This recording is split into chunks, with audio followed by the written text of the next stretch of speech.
Hello, John. Thank you for coming back to the show. We talked on our episode 24, or part 24, I should say, 2 weeks ago that we were going to do a call-in. So we've set up spaces, X spaces. So the individuals that are listening to the show, please just signal that you would like to ask a question, and we'll put you on, and John will answer. Hopefully, you're respectful, and please just keep in mind that let's keep this highbrow. Okay, John, thank you for coming on the show. I just want to remind everybody that's watching and listening that click the link of the videos, all the videos that I have done with John. That link will take you to his website, and that website you can sign up for his periodical, and you can also sign up for a reading. We will talk about that throughout this broadcast, but please click the link in the description of my videos with John, and that will take you to his website so you can purchase his periodical and do a reading, especially with the year ending. Doing a reading at year end is kind of a cool thing to do. So, John, thank you very much for coming back to the show here. Where do you want to start? There's a lot that has gone on. So much has happened in the last 2 weeks. Yeah. Very history-changing things.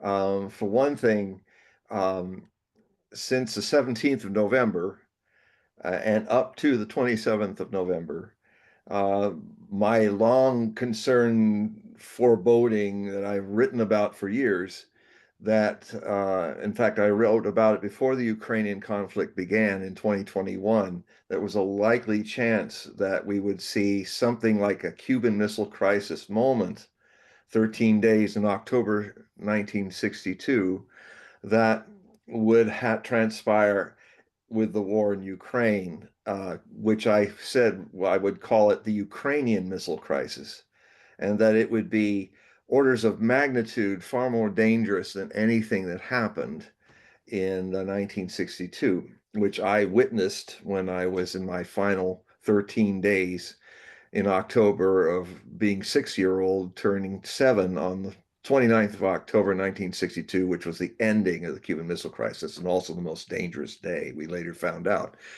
because of incidents happening with the U.S. Navy and a Soviet submarine that they were trying to keep underwater until its batteries would die out, forcing them to surface.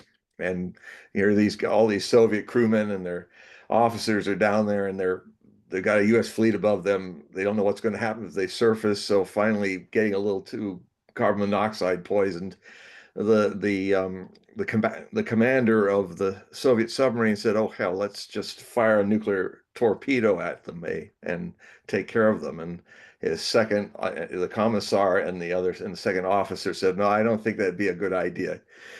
And so, even though everything was resolved in the Cuban Missile Crisis, that incident that happened between the 28th and 29th, the Sunday and Monday of the Cuban Missile Crisis, could have very easily started the war. They did surface. Navy jets strafed at them, but they could quickly see that even though it was light and they were blazing lights on them, the guys on the conning tower of the Soviet sub could see that they were firing ahead of them, not on them. But if they had misjudged that, they might have launched that torpedo, sending off a tactical nuclear weapon, maybe a Hiroshima-sized bomb that might have taken out a few U.S. naval ships, and there we are. So we missed that, fortunately. But on the 17th of November, President Joe Biden did something which I unfortunately kept predicting he would repeat. And it was throughout this entire conflict, he is always not only is he doing it, Olaf Scholz and many other leaders who are invested in fighting a NATO proxy war with the Russian Federation, using Ukraine as the whipping boy of war, had would always say, like Schultz would say, "Oh no, we won't send." The Americans would say, "We're not going to send them weapons, so we're not going to even send them helmets." And then later they do. "Oh no, we're not going to send them guns, artillery pieces," and then they do. "Oh, we're not going to send them missiles that they can fire deep into Russia," and then we do it. Um, but for a long, long time, Biden used to say, "Well, here's the deal: if we do that, if we send ATACMS missiles into the Russians, that's World War III." He famously said that in March of 2022, when the war started. So here he is on the 17th of November down in Brazil, doing a press conference where he never mentioned what he was going to do, but he ended up wandering off into the jungles for after that. But sometime on that day, he had, and he had done it, and it wasn't done through Blinken and Sullivan, who his NSA chief and his Secretary of State, Blinken, uh, who seemed to be running the show, running the president's office for him because he's just declining so fast. But apparently, what I've come to understand, and I'm actually completing my next Hogue Prophecy emergency report, which should be out in a few days. So it's now 10 articles, 30,000 words, lots of information about what is going on, not just in this bullet we dodged, this nuclear bullet we dodged from the 17th of November, 8 days later, ending on the 27th or 26th of November or 27th of November, which were the 8 days of November, not the 13 days of October 1962, but the 8 days of the Ukrainian missile crisis, which began on the 17th with Biden ordering up a, a permission where he denied the permission in September. He opened up permission for ATACMS missiles to be fired deep into Russian territory, undisputed motherland Russian territory, the borders before 2014. This is literally, with all the warnings that the Russians had given them, that, including President Putin, say, if you do this, the Ukrainians aren't firing these missiles into our country. You are. They're just pushing the buttons. We give them the coordinates. And because this is our secret technology, we don't let mere Ukrainians know how to make it and do it themselves. We guide these things with our satellite telemetry. We choose the targets to hit. So it's entirely an American attack on the Russian Federation. I mean, how would you feel if it was on the shoe was on the other foot? How would you feel if Russia had bases in Mexico and they were fighting a war where the Mexicans were kind of launching US missiles, Russian missiles, that is, that were guided completely by Russian telemetry in bunkers in Mexico, hitting the United States? Would you just sit back and go, "Oh, that's okay"? No. And why should you think the Russians, especially since the Russians have been attacked a lot more than we have by foreign nations, losing tens of millions of people over their history? The last one recently enough in history was in 1941 to 1945, where 3 million men of the German Wehrmacht and air forces invaded the Soviet Union, with a lot of allied European forces in the Axis alliance with them, the Italians, the Romanians, the Slovaks, and also among them contingents in the SS from every European nation, including the Spanish Blue Division, fascist Spain. So once again, like Napoleon, all marching in, trying to break up the Russian people and grab their resources. And they lost 27.5 million people in 3 years, beating this Axis force and eventually throwing them all the way back to Berlin in utter destruction. So they still hurt from that. There's not a single family in across Russia's 11 time zones that hasn't lost in that war alone a lot of relatives. So, so we seem to be removed from that as we have been removed from the pain and suffering of our own civil war that took place in the 1860s. But Russians don't forget their history. We unfortunately don't even don't even first get to know it before doing things, especially our leaders. So, so this situation um, was an immediate red line crossed.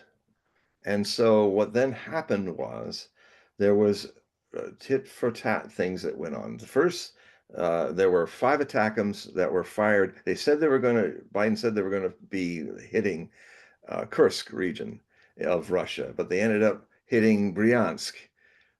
Problem with Americans, they're not very good with maps too. They hit Bryansk instead. 6 missiles were fired on a ammunition dump, and the S-400 Russian anti-missile systems shot down 5 of them, and a Pantsir Gatling gun hit the last one coming in, which broke up over the arsenal and did cause some fires in the arsenal, but they were put out.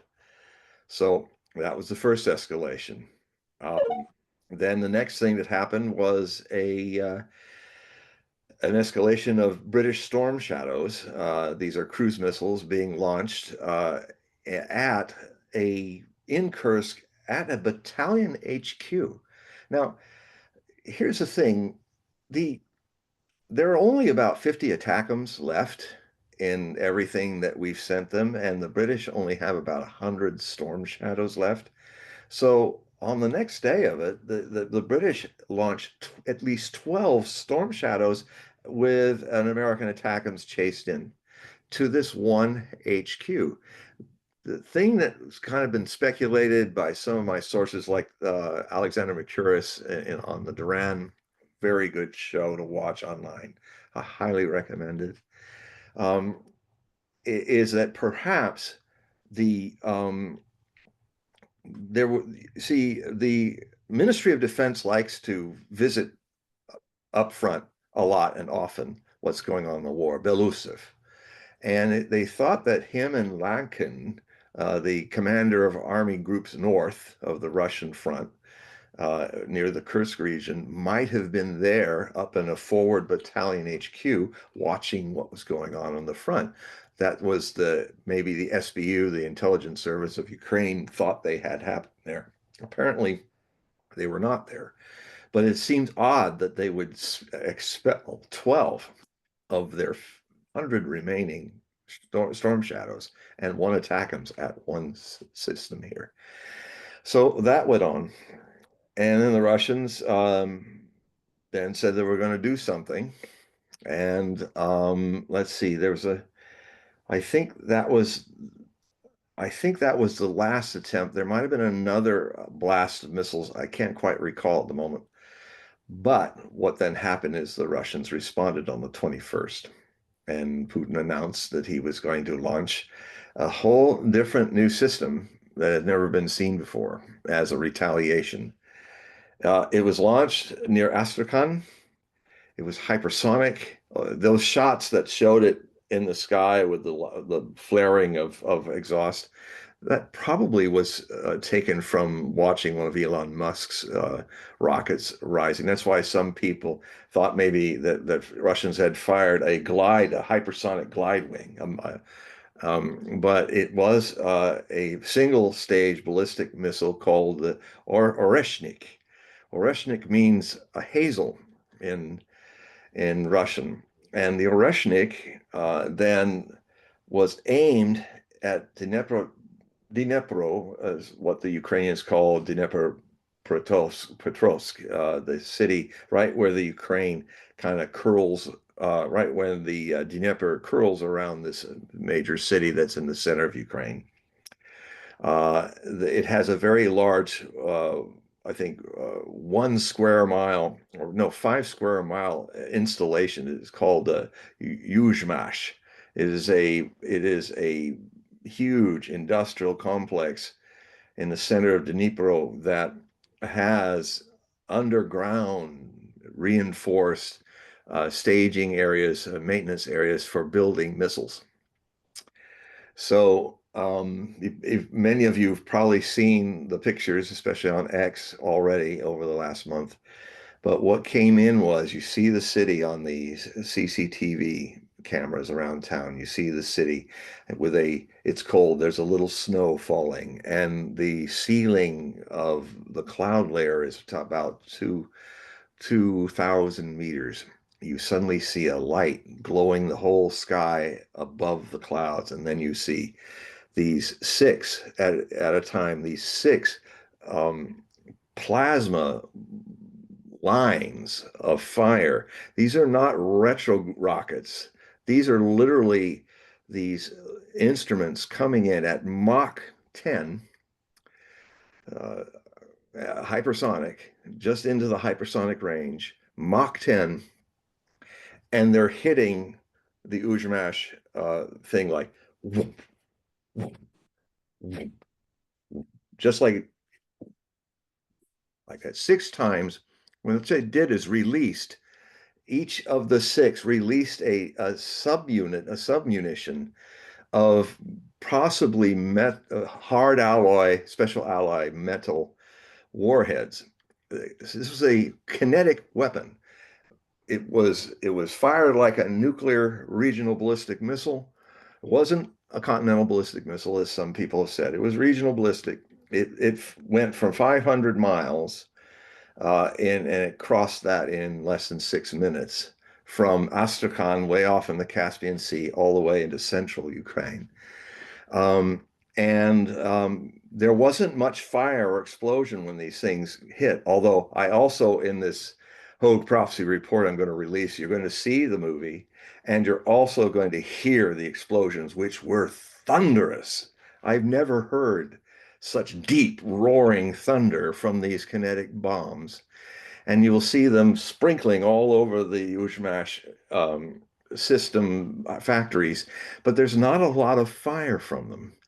Now, it I think what's happened is that Putin and the Russians wanted to just give a demonstration of what this thing could do if it had been armed with um, a special alloyed hexyl, I think it's called, metallurgical stuff. That what you want to do in a kinetic warhead is you get this very dense metal that can resist the hypersonic plasma racing in there. I mean, the CCTV cameras were whiting out because they just were.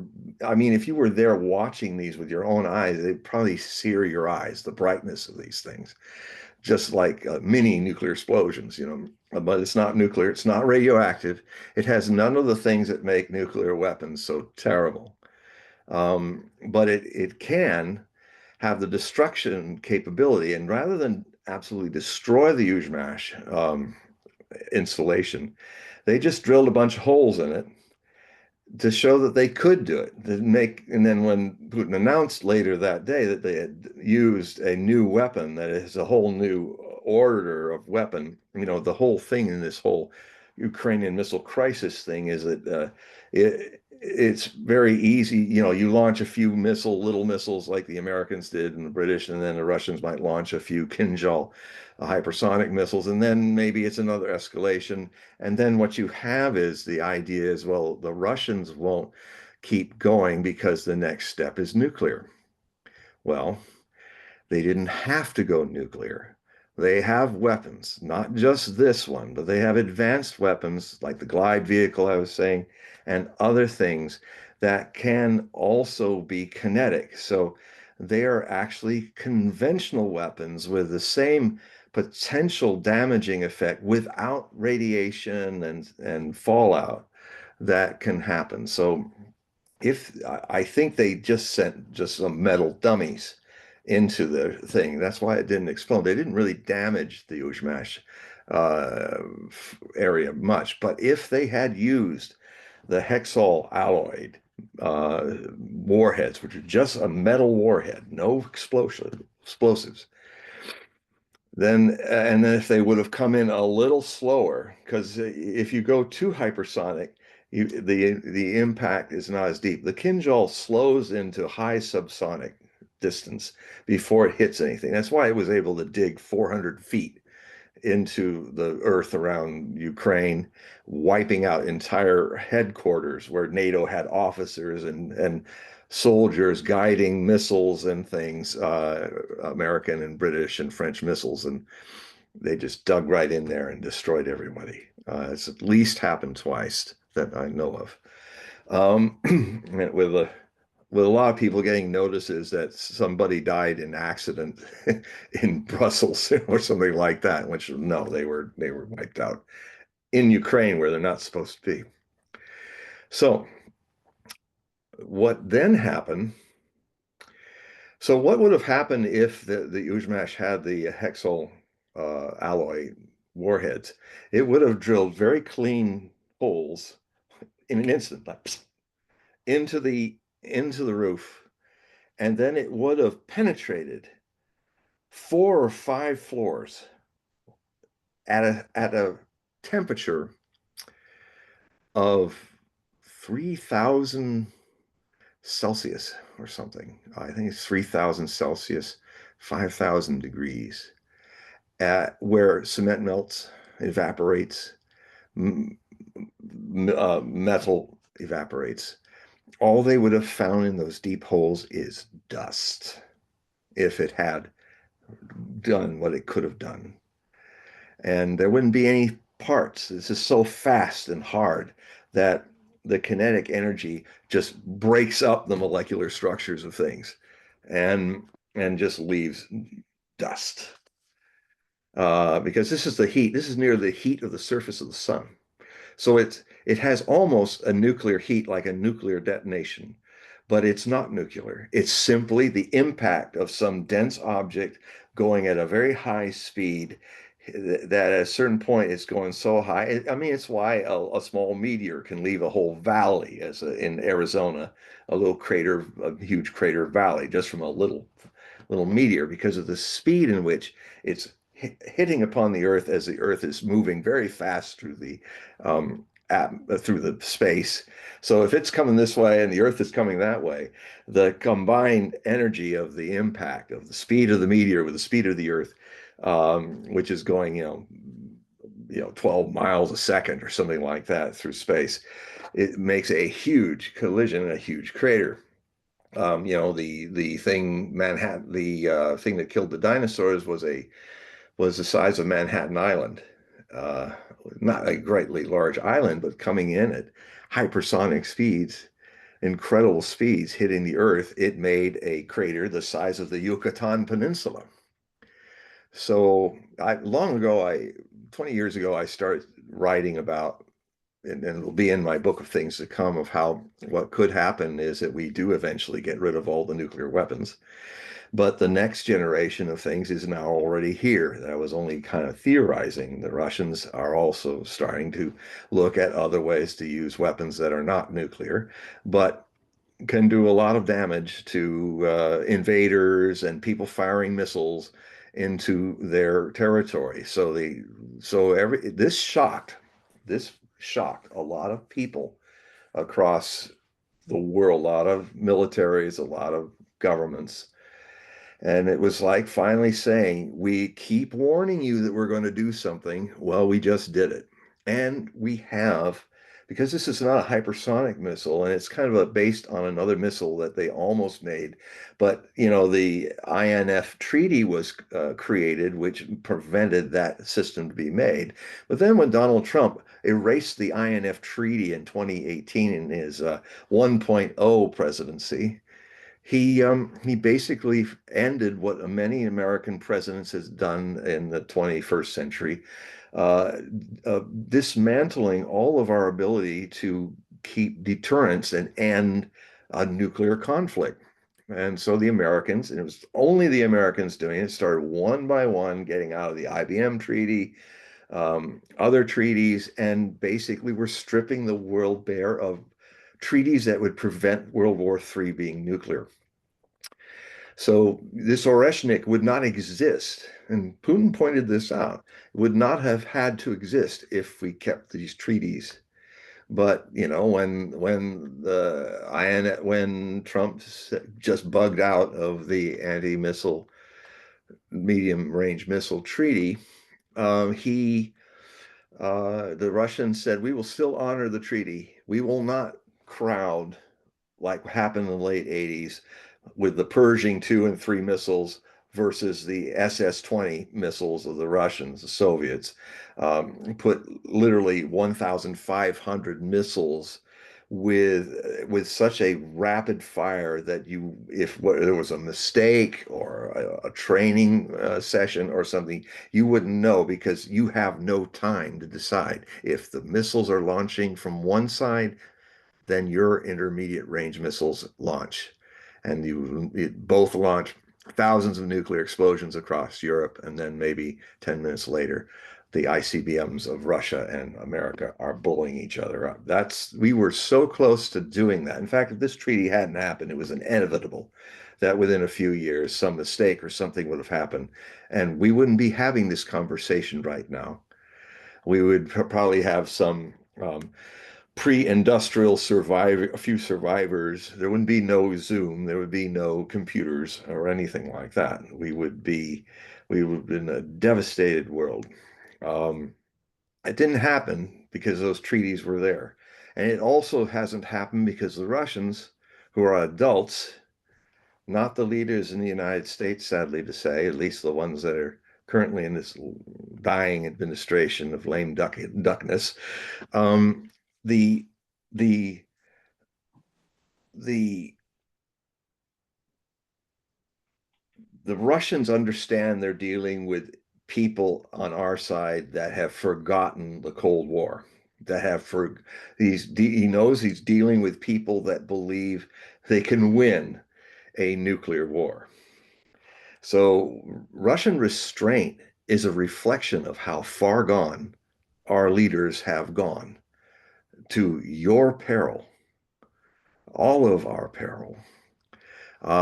They don't understand that this is a deterrent not to be used.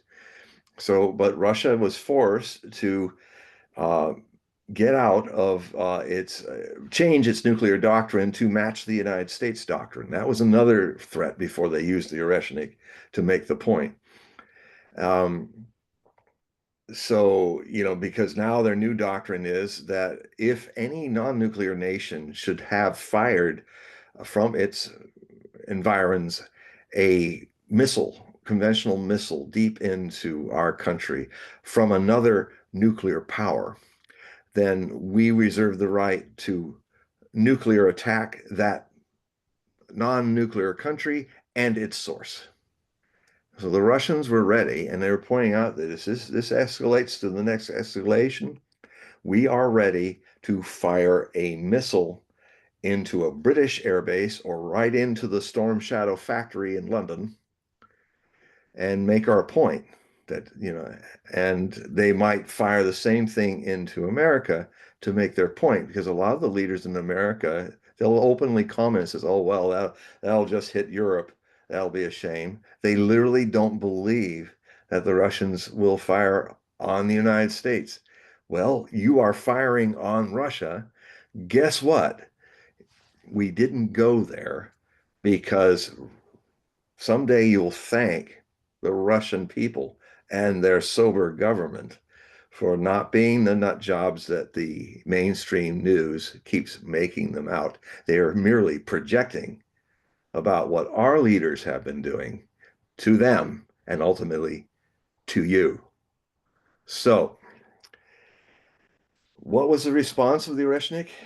The Allies, Britain, France, and who are now putting their missiles in, and America thought, we're going to escalate again. So they did. Around the 24th through the 26th of November, they tried to launch missiles, but the Russians had found the HIMARS missile launchers. So they destroyed, I think, 8 HIMAR missile launchers in 2 days. And suddenly there were no more missiles fired because I think they destroyed all the HIMAR missile launchers. You can only launch one large ATACMS at a time off the HIMAR frame that's built for them. I mean, they can replace those with smaller missiles, can do multiple fires, but the ATACMS is a large ballistic missile. And so they have to remove, so they only had those kind of launchers, and they were all destroyed in 2 days. Not only were they destroyed, but their crews, one was a mixed group of Ukrainians and CIA, and about 50 of them were obliterated with their machines, and another 40 or 50 were also obliterated. And most of them were Americans, either CIA contract soldiers or CIA that were manning them with a few token Ukrainians around to be obliterated with them. So what then happened is the following day on the 27th, Joint Chiefs of Staff commander of the Armed Forces of the United States, General Brown, received a phone call. He picked it up, and the phone call was from the chief of the Russian armed forces, General Valery Gerasimov. Now, that is a very unusual. Gerasimov never does that. So he's got the commander of Russian forces on the phone with the commander of American forces. And he made it quite clear on the 27th that we know what you're doing. We're starting to hunt your people. So, we know, that they're there, and we know they're there because we just killed a bunch of them. And we mean business. We have a lot of these Oreshniks missiles, and if you launch again, we will hit targets in Britain and the United States and Europe with our demonstrations. So, message was received, and phone hung up on that 27th of November, on the 8th and final day of the Ukrainian missile crisis. It ended. The allies of the West put a pause upon it. And we're all alive because people in the West, and it's often been, I've said this many times throughout this conflict, that we are also alive, not just because of Russian restraint, but there are people in the Pentagon, commanders in the Pentagon, who know these choices that the politicians are making could very easily lead to a nuclear escalation. And they have been trying, a thin line of the brass have been trying to hose down the overexcited politicians and bring caution to them. Gerasimov helped that happen by literally directly calling his opposite in the United States. So, and notice, since the 27th of November, no missiles. No missiles are fired. No missiles have been launched from the storm shadows of England, either of Britain. These would have to be launched from air. And do you notice we're not hearing any more word about the F-16, the US F-16s that were sent, like 12 to Ukraine? Maybe they've been all obliterated too. There have been a lot of very heavy attacks on Ukrainian airfields of late. So we dodged a bullet, everybody. We had our Cuban Missile Crisis moment, and we mostly didn't even know it was happening. I mean, unless you're watching Paul Cottrell or other members of the alternative media, you won't get that other take. Now, you don't have to believe us. Don't blindly believe anyone. I don't ask you to believe me, but if you're interested in knowing my sources, you join my Hogue Prophecy report. I share all my sources and very much would encourage you to discover the alternative media sources and their sources and their sources. And then you will finally start getting an idea. So I contend, prove me wrong. Prove me wrong over time, because my sources, I didn't just grab these sources. Some of my sources are decades that I've had them. They have a track record. That's how you develop good sources over time. And you will find a whole lot of amazing people that are out there um, that are really are becoming the new mainstream news. I wouldn't say that until since the election ended, because clearly the what I see this is a good thing to see is Americans are waking up. Even Americans who didn't vote for Trump, as well as the ones who did, are waking up to the fact that the mainstream media is lying, telling half stories, uh, adverse to giving sources, which means they don't really have good sources. And and this is such an important change that people are getting hep about that. They're getting awakening from that, because with the way prophecy works, the prophets that talk about the Third World War have have one thing shared in common. It's that the people that end up stumbling into World War III were not informed that it was even at their doorstep. They literally one day when the flashes started, the city started melting and they were all dead, not knowing why or who pushed a button, because your news will, rather than talk about President Putin as a human being, they talk about him as if he's Dobby, an evil house elf. They talk to you like children. They talk to you like children, and you're not children. And fortunately, people started to get hip about that, get awakened about that. And I think that is something that's very interesting that is happening now since November 5th. I think November 5th's election has has literally begun what I've long been saying was a hopeful thing that could happen in the second half of the roaring 2020s, that we're survived the first half. By New Year's, we'll have been through the first half, which had its many dangerous moments that were misinforming us about our press. I mean, why would someone? Ah, No, let me just interject. We have some people in X spaces right now. I yeah, just remind everybody that if you would like to ask a question, just raise your hand and I'll let you on and you can ask a question to John. yes, I'd So love it. don't be shy. There's no reason to be I shy. don't bite. But the whole idea here is that further recordings and live streams that we do, we're trying to have a more interactive participation with the audience. So don't be afraid, don't be shy. If you'd like to ask a question, please do. Go ahead, John. Continue. So the there's a change happening in the 2010s.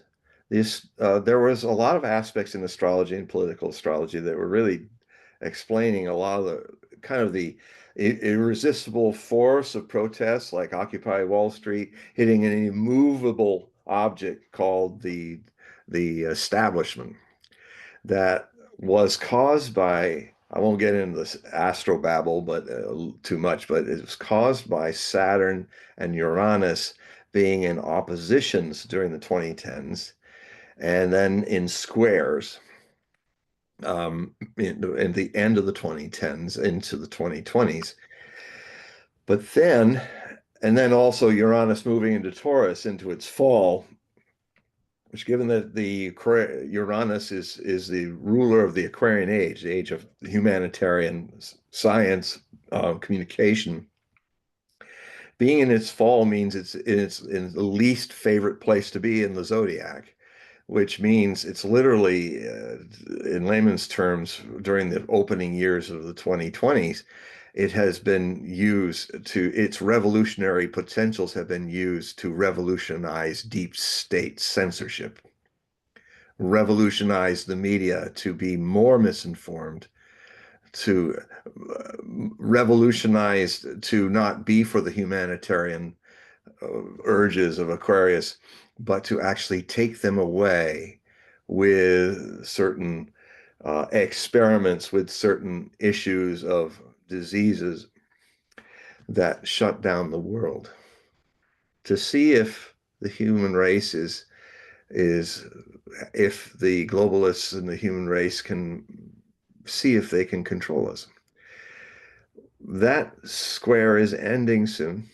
And then what is going to happen is an opening, is a feeling, no matter what your political persuasions are, is that you just get sick and tired of the way things have been going.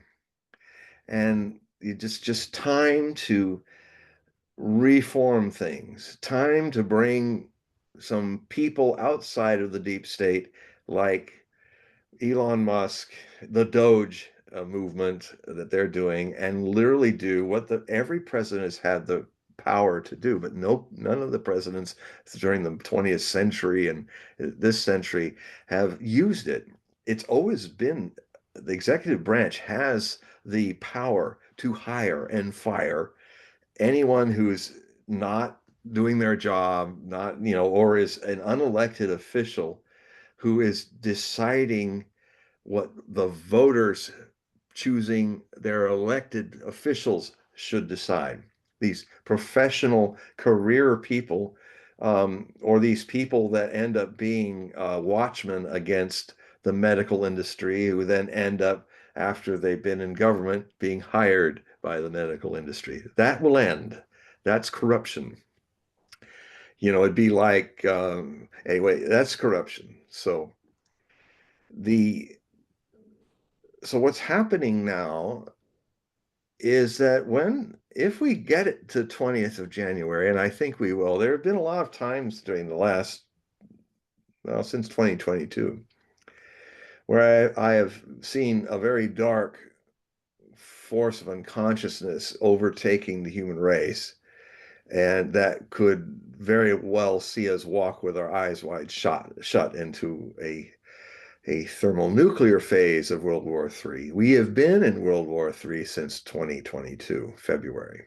Uh, and now I'm seeing, after years, people starting to come around to the fact that it's not a Cold War anymore. The second Cold War started in 2014 because of the Americans aiding and abetting neo-Nazis in Ukraine to overtake the democratically elected Yanukovych government in the Maidan coup. Uh, and that's where the Cold War started to speed up towards going hot in 2022, when the Russians, after being provoked again and again by NATO and Ukraine, preempted Ukraine's offensive against the Russian-speaking populations that were being persecuted and killed by their own government, by uh, Nordic rune tattooed people of a persuasion that used to be very popular when a certain Austrian was running Germany in the 1930s and 40s. The fact that I have to speak like that shows to what extent we have to be careful. We have to be like Nostradamus, writing nebulous verses so that the Roman Inquisition in the 1550s wouldn't burn him at the stake. Some things have not changed much since then. So I try to, what has really been a great help to alter this media has been Elon Musk buying for $44 billion Twitter and turning it into X. It is, ironically, a billion. It took a billionaire. I've often said this would happen, that the people, the masses in the world, are never going to be able to throw their overlords off. We, the overwhelmed, cannot do it unless some of that elite, some of that 1% aristocratic, bureaucratic people have a come to Jesus moment and move their wealth and their influence to help the people.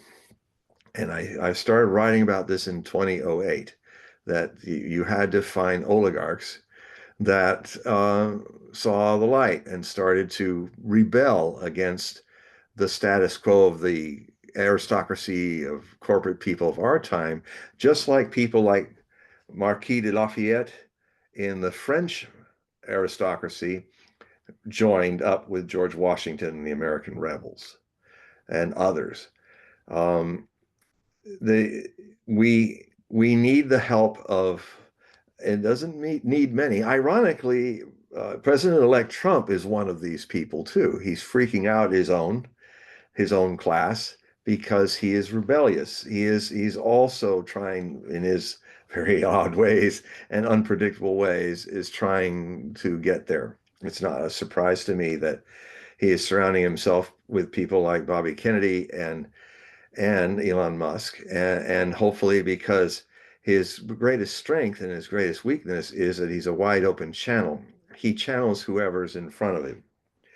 If he can channel people like Elon Musk and Tucker Carlson and others, rather than Mike Pompeo or the walrus fellow, John Bolton, neocons, um, he'll channel the right thing. Um, and so here we are with Trump as a catalyst. Whether you love him or hate him, what is about to happen in the next 5 years is something that has been predicted by a lot of interesting American seers going back into the 1800s. Like David Goodman Crowley in 1888 wrote some remarkable prophecies about the United States, very accurate. Or Orson Pratt of the Mormons, he also foresaw that there would be a second civil war or a second revolution. Catherine, Irene F. Hughes, a clairvoyant from Chicago in the 1960s, which was very famous, very accurate in her forecasts. She wrote that in far off mid 2020s, there would be a second American Revolution started after the middle of the 2020s. And it wasn't clear if it was violent or not, but it felt to me that it was more like what I've been saying since I started talking about the danger of the 1990s, of the 2020s and the 1990s, about the Civil War and a second American Revolution. I've always been hoping it would be a peaceful, reforming, restoration of the constitutional rights kind of revolution.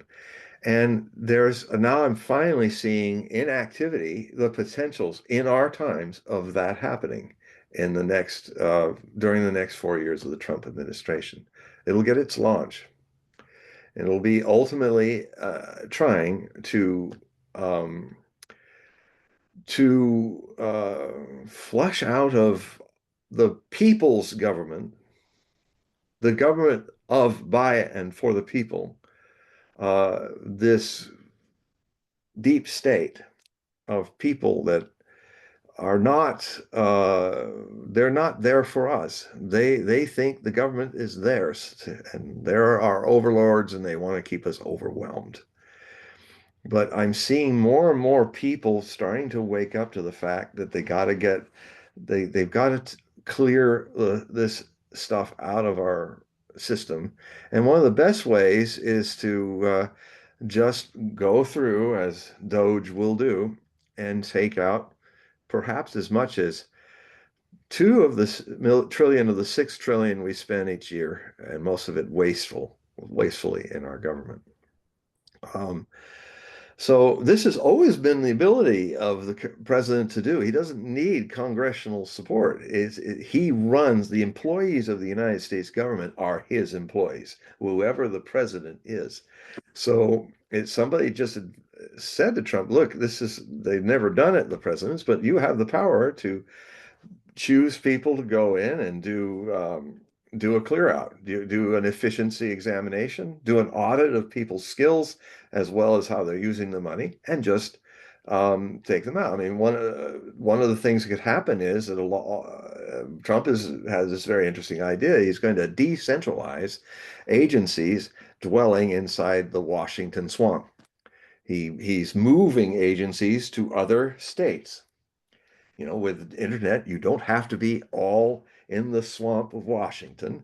He's going to scatter them all over the country. And, with computer technology and all, you're that far away in time from any interaction with any of the agencies.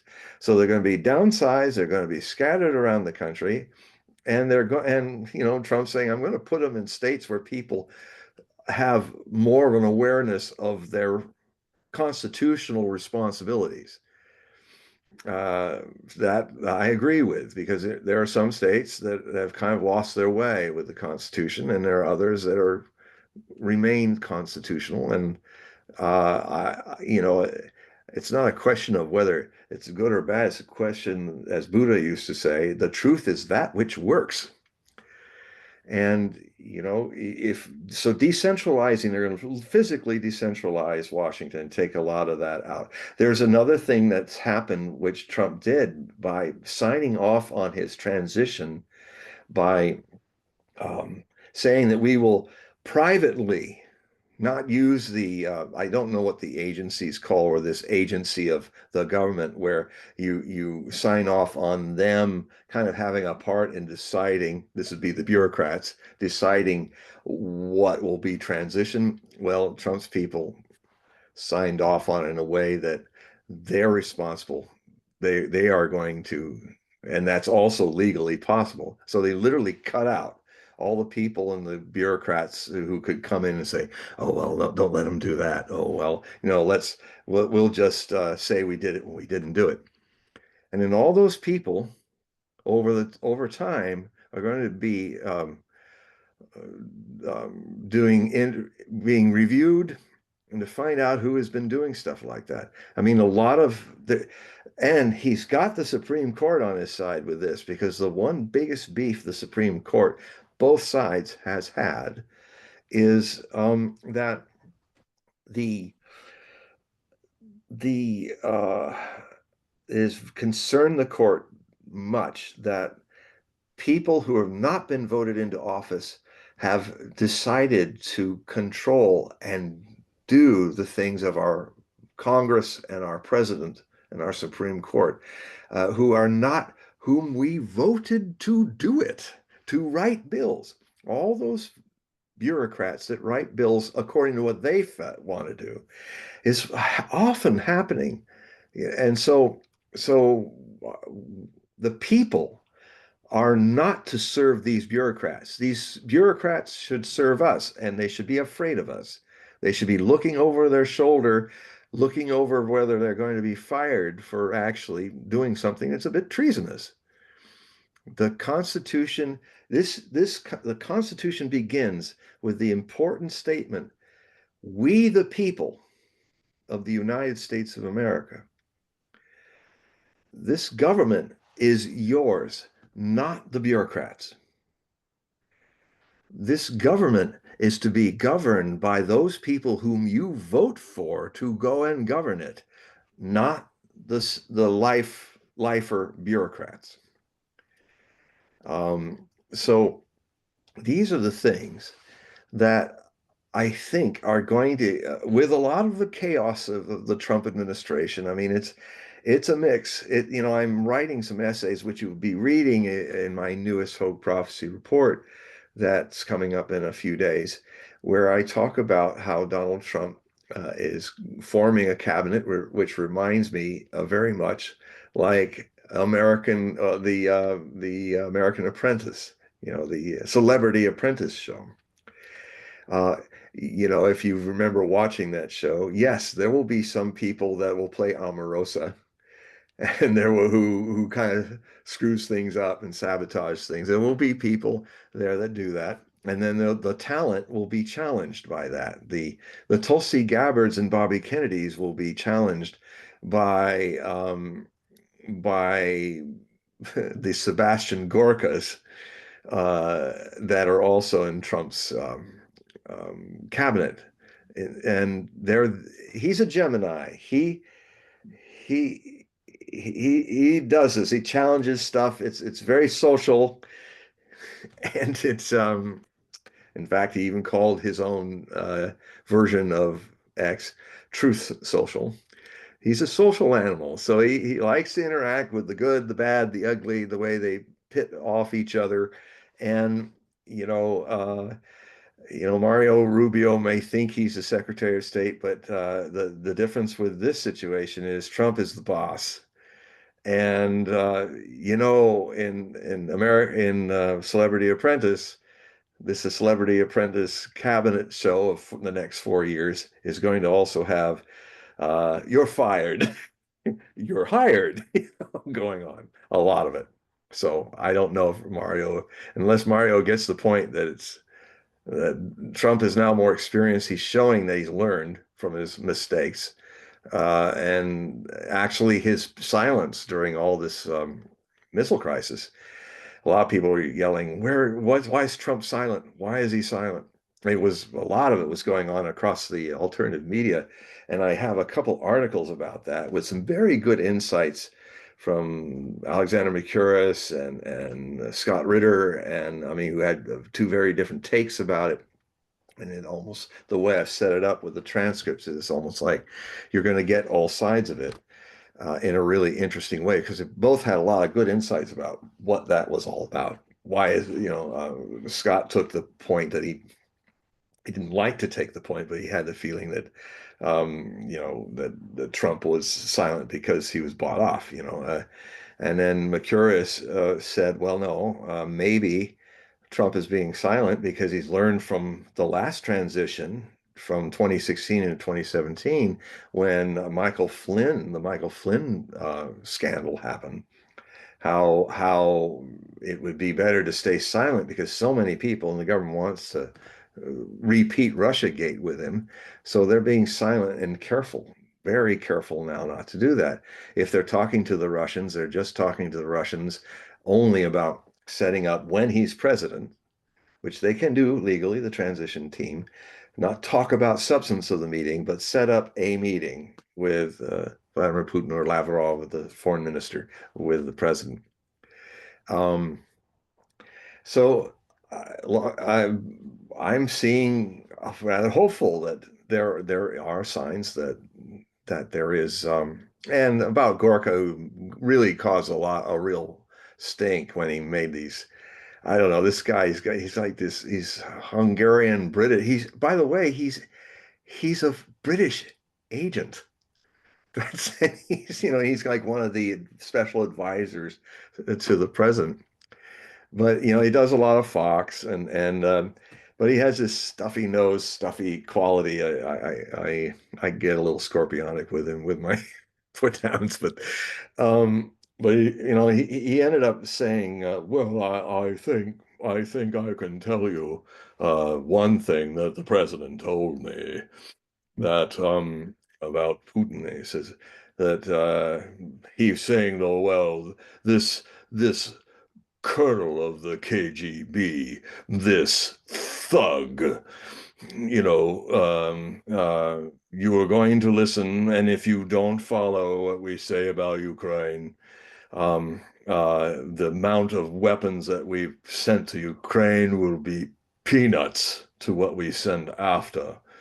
And, just like such an ins I've got to, I have some nice pictures where I kind of compare him, this British fellow, this stuffy British fellow, I compare him to one of my favorite horror films from the 1960s, kind of the English Godzilla called Gorgo. So I call Sebastian Gorgo, and I have all these film stills. This is not a Sebastian Gorgo destroying the Tower Bridge in London. And I have a shot of him. I said, "Here's Gorgo. He's talking to a bunch of youth in this certain special neocon situation. But don't worry, he's not about to eat them. These men, these young men and women." So, um, you know, I ended it with saying, Sebastian Gorka was fired by Trump once. just like in The Celebrity Apprentice, you know, people come back to get fired each season again. And I predicted that, yeah, I don't quite know why he's there. And I'm still seeing that Trump will get an education, not from his own advisors, but when he starts talking to Sergei Lavrov, the foreign minister, and with Vladimir Putin, the president of Russia, he'll get an education. He'll have to channel them when he's face to face, and he'll come out of it, I hope, with his eyes opened about to what extent the deep state is not informing their leaders of reality. Now, Tucker Carlson did a wonderful thing where he last year he did 2 hours with Putin, and I thought, you know, all these years that I've been trying to explain how Vladimir Putin really is, because I've been watching him since the turn of the century and studying him very carefully, reading his correctly translated by the Kremlin, his English speeches, or with Kremlin people who are speaking while he's speaking. And to the extent that his speeches and his statements have been turned into something else is something I have watched for over 20 years. So here with Tucker Carlson, and it was good Tucker came in kind of wide open, innocent, kind of naive American. That was exactly the way he should come into this thing and ask those questions that people ask in our media. And then, you know, he had suddenly in 2 hours, any of the billion people that watched that on X, they came out of that with, wow, Putin's not a nut job. Putin's not some Dr. Evil. He's a rational human being, full of restraint, uh, uh, polite, using his knowledge, not his emotions, to explain things. Although he's a man of great deep passion. And the other one, which just happened just recently, last week, Tucker Carlson interviewed the other giant in the Russian government, Sergei Lavrov, which I have been following since the early 1990s when he was the ambassador to the United Nations for Russia. Um, Probably one of the greatest diplomats in human history. And he has a very calm way of dealing with it, a bit of sense of humor. Um, he's a person who said, look, diplomacy is about forging conversations with people, you know, and you get to know people, make it human, you know, you talk about your family, you talk about your kids, things like that. Things like a lot of our electors used to do.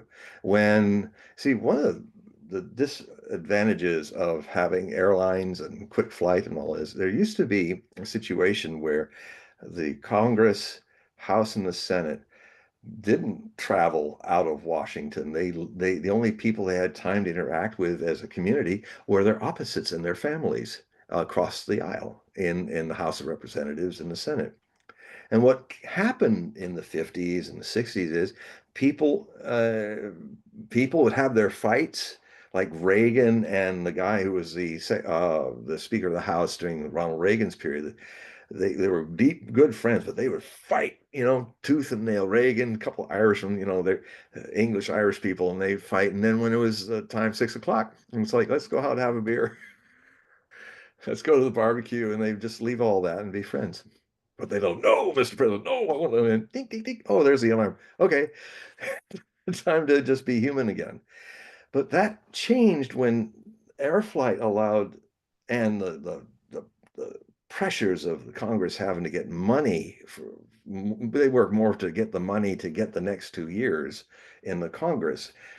They were able to, they don't stay in Washington that long, and they never forge personal relationships with the people on the other side. And that, more than anything else, has caused the polarity in our Congress. I would almost try to make it a situation where, try to bring it back to where you don't go out all that, don't live elsewhere and just come in for a few days in Washington. You got to stay, you know, you got to stay there for a while, you know, and reforge relationships. I would even talk about it, you know, that the people that are there, our representatives, if they're going to be for the people, then they got to that means they're for the community of Americans. That means they too whether they're Republicans, Democrats, Greens, or whatever, they too need to create community with the people that they're arguing and discussing and working over how to govern this country for the people of and by the people. So, anybody biting? Anybody want to ask a question? But yeah, I mean, the ones that are listening on Spaces, X Spaces, please just request to ask a question, and I'll let you online here live with John, and he'll answer your question. But we did have someone that typed a question. Oh, okay.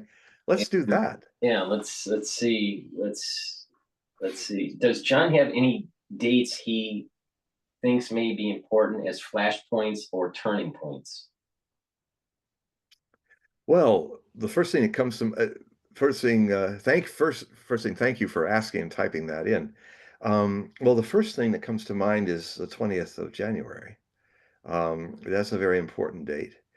The other important date is the 28th of January, because that is the day that the Iranian president will sign with the Russian president a military alliance with the Russian Federation and Iran.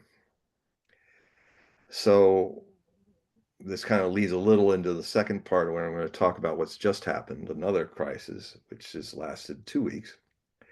And it's kind of come to its this invasion from Idlib province into the Assad-controlled part of Syria. Um, uh, basically, it's a move. Basically, it's a move to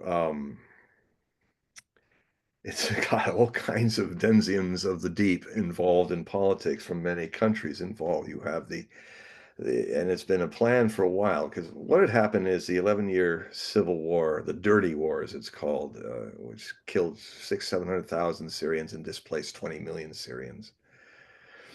It started in 2011 and it was frozen when ISIS was destroyed, the Islamic State. It was turned into a frozen conflict in 2020, 2019, 2020.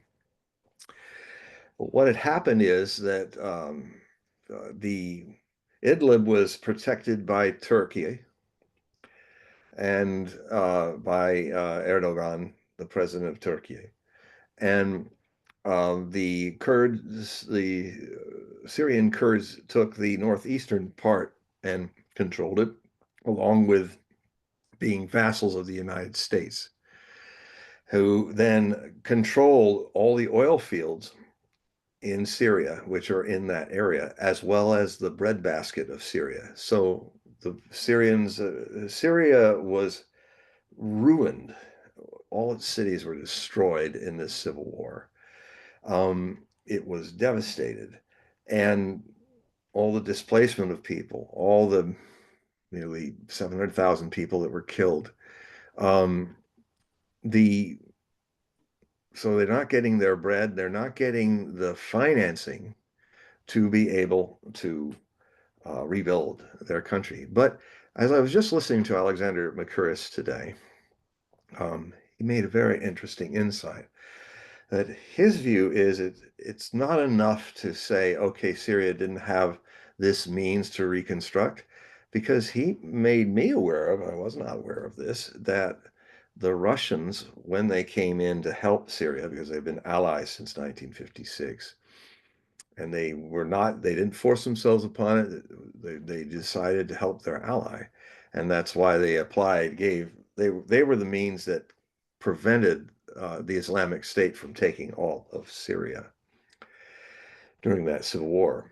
But they also offered to to Bashar al-Assad, the president, to allow Russia to invest into Syria, to invest into it for its tourist possibilities, because a lot of Russians are Orthodox Christians that would love to come and be there in pilgrimages. Aramaic, there are villages outside of Damascus that still speak Aramaic, which was the language of Jesus Christ.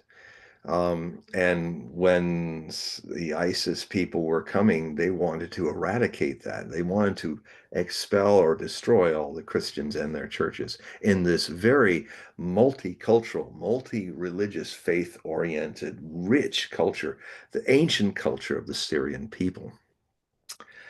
So, but Hafiz al-Assad said no to that. Not only did he say no to that, he also said no to the Chinese also helping. So there was ways that he was just not taking the options. The other thing he didn't do is it's not easy to talk to the president of Turkey. He is Erdogan. Some people consider him a dangerous snake. You know, he plays off everybody. But in a way, it's understandable why he has to play off everybody because there's only two countries on the planet that have this unique geographical location. That means they're always playing off the East against the West against the East. The two nations that do that are the Russian Federation, which spreads across Europe into Asia, and Turkey. It also is a borderland between the two continental cultures. So so I understand that's happening. He's also a fundamentalist and also has desires, Erdogan, to renew the Sultanate, with him being the first one to actually renew and resurrect the Ottoman Empire in a modern sense. You know, what's not known is that the largest city of Syria, as we've known it, actually used to belong before the Ottoman Empire was destroyed in 1917, 18, used to be a part of the heartland of Turkey. So there's so had been Idlib province, and so the war was frozen with all the jihadists all crowding into Idlib, which is adjacent to Aleppo, which had survived years of battle between the jihadists and the Syrian Arab army. But it never fell, although it was much devastated. Um, so So it's that later date in January is very important for this reason. The it's been long planned by Erdogan, and it's now all hatched out with what had happened. That happened on the same day of the famous phone call of Gerasimov to Brown. It's like the Biden people, that front of making a mess for Trump to deal with in his inauguration, that failed with the Ukrainian missile crisis. Now they pushed the button on something they had been planning in the administration to destroy Assad's regime. And why would they do it? Well, they're not alone. It'd be the Biden administration. Netanyahu and Israel was very much involved with Mossad with it. Um, Even during the Civil War, many of the Salafist jihadist organizations that were fighting the Assad presidency were were aided and abetted by the Israeli forces. When they had wounded, Israel brought them in to be healed, gave them weapons. And I guess it's paid off in a few moments, I'll explain why all of that's paid off for their plans. Um, so the problem has always been strategically for Israel that it is also, like Russia, waging a proxy war with the Lebanese Hezbollah organization, which is Iran's way to deter Israel from attacking Iran by keeping Israel busy with Hezbollah on its northern border, with the ability to fire missiles and stop Israeli forces as they effectively did in 2006. And by the way, they did it even more so in 2024 when the war got hot in Lebanon and Hezbollah. But what Israel did is effectively decapitate the long-standing leadership of Syed Nasrallah. And yes, it's true that leaders in these areas are often assassinated and destroyed by Israel, and they usually have backups. But you know, if you lose your George Washington, your father of your Hezbollah people, if you lose somebody of the stature, you can't make great men. They're rare, so the replacements are doing their best, but they're not George Washington. They're not Abraham Lincoln. Andrew Johnson, who took over from the assassinated Abraham Lincoln, was no Abraham Lincoln. They'll go through the motions, they'll do all the things, but that extra quality of a great man or a great woman is missing. And so Hezbollah has been harmed by that detonation of all those heavy bombs that dug out an entire underground base where Nasrallah was in the southern suburbs of Beirut. But the Hezbollah people bloodied the Israeli armed forces even worse than they did in 2006. And so it's an interesting moment around the time of that call from Gerasimov and when things were shifting in Ukraine. Out of the blue, Netanyahu is just fine signing off on a ceasefire. You know, when it was like he was just fighting forever not to do a ceasefire. Let's have a ceasefire of 3 months with Hezbollah. Ceasefire happens a few days after. A large force of 15,000 Syrian, the Free Syrian Army with HTS, that is Harat Tahrir al-Sham, which is an Arabic name for what used to be al-Nusra, which used to be Al-Qaeda. So these people were trained by CIA and also by the Turks who armed them and trained them as well with American weapons that were given in the stockpiles of the United States that Turkey has one of the, after the United States, is the second largest army in NATO, and a good army. So what happened is that out of Idlib came this force full of new tanks, full of armored personnel carriers, and droves of technicals. Those are trucks that are mounted with recoilless rifle cannons, machine guns, and rocket launchers, and if not, then just crowded full of heavily armed jihadist troops, many of which in both armies, TDS and the Syrian army, freedom fighting army, have badges on their uniforms of the flag of ISIS. You know, the black flag with the white lettering. I saw a lot of pictures of it. They're basically what's left of ISIS and what has survived the Syrian civil war as Al-Qaeda are very much emblazoned with the icons and the things that shows that they're really a reincarnation of the same thing, as is Abu Muhammad Joden. I can't remember his final. I'm just freshly getting immersed in all this stuff in the last few days. But he is the leader of these people, and he is trying to put himself out as a kind of more progressive beheader of Christians and other people that are not stringently following the Wahhabist form of Islam, which many sects of Islam, including the Sunni majority where Wahhabism comes from, they believe of the 5 virtues that a Muslim must perform, that because Wahhabists do not believe in avoiding killing civilians in a jihad, a holy struggle, a holy war, that is considered haram, is considered blasphemy by most other mainstream Muslim communities. So go ahead. Yes, we have somebody. Yeah, we have another question. Someone typed in, where will be the home of Syrian culture after the fall of Syria, or will it be erased in future history?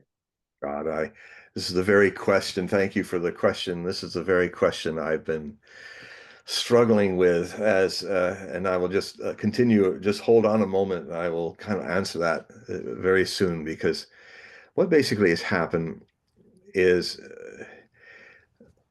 this jihadist army came out of Idlib, and it was initially attacked by the Russian Air Force that is based in Tartus on the coastline, where many of the Alawite Shia live in peace with the largest majority of Christians, Syrians.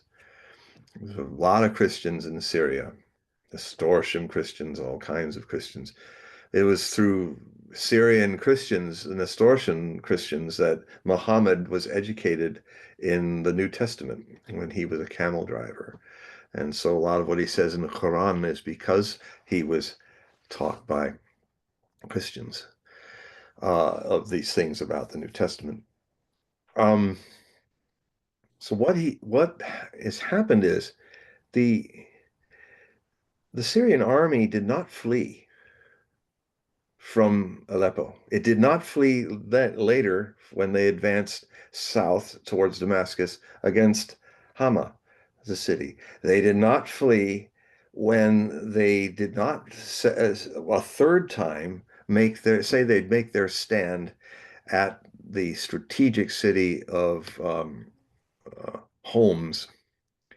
Why it's strategic is it's that conduit to the east, to the west, where all the coastal people I just talked about, and the Russians, and the source in the suffering country of any import of energy, fuel, products. And if Homs was taken, that would cut off, that would split Assad's Syria into two parts. The Russians on the opposite part, and disconnect them from the fuel and the things that literally keep this teetering Syrian society going. So they didn't make their stand there either. And what it's coming out to see is they were ordered by their generals not to fight. Strangely enough, the Russians, after killing thousands of these jihadists in the initial stages of the invasion on Aleppo from the air, I watched it. It was devastating. If after a while the Russians say, well, if the Syrians are not going to fight, and we're not going to replace them. We came here, when we first came here, we fought alongside the Syrian army because they were fighting for their lives in the Syrian civil war. But here's what happened. Another mistake that Alexander Mercurius pointed out, that al-Assad had when the war was frozen, not over, rather than keep his seasoned, battle-hardened army together, he started retiring the officers, all the experienced officers, and replacing them in the next 5 years with people that he thought were more loyal to him, but not as experienced. And what has happened in a society that's nearly on the brink of collapsing after 5 years of a frozen conflict not ended, is that corruption has eaten away into the Syrian government and into the Syrian culture. And there's some news, I don't know if it's true, but it may very well be, that Abu Muhammad of the HTS bribed the Syrian generals to order their troops not to fight, and the Syrians would follow orders. And so that they would just open the whole thing, and then just yesterday, even Damascus fell. While they were coming from the north, all the Israeli taken care of jihadists were advancing north from the south end of Syria to hit Damascus from behind. And now, in what Netanyahu has done, and it's ongoing, he has made a major move of the Israeli IDF forces into Baghdad to create a buffer, but it's really to gain more territory for the dream of Eretz Israel. It is his Lebensraum move, and he's taking a whole lot of territory right up to Baghdad. Um, and he's going to keep it. So, and they'll call it where it's a buffer zone. So the it is very concerning to answer your question about where does the rich Christian history and culture of Syria go. I'm as concerned as Kevork Almazian, who's the go-to guy, as he's an Armenian Syrian citizen living in Germany now. And he's one of the best sources I have talking about what's literally going on the ground. So if you type him in and X, you'll find him. He's very good. Um, and so he has been so the danger is we have this the question is what's going to happen with these people right now. I've seen there's a lot of fires in Damascus. The Israelis have been targeting strategic things like the science department where they want to wipe out any possible chemical weapons that are being used there, so they blew that up today. So actually Damascus got a lot of fires right now from Israeli airstrikes. And the problem is that and I don't know if the Russians are going to stay. I mean, the Abu Muhammad has agreed, they've been in talks with them, and that they're not going to attack the bases, the Russian bases. But I really don't see where the Russians will remain. And the question then is what happens to the Alawites and the Christians that are on the western coast there? I mean, if Syria does not want to fight for itself, then the Russians are really already cause a lot of tensions for Putin, that the Russians were not for him putting, not a lot of Russians there. It's only an expedition force of 5,000 men, but and the Air Force there. But um, so then again, that gets me back. So it's very, I mean, these are a period of, I mean, what's happened in 2 weeks is Syria has collapsed.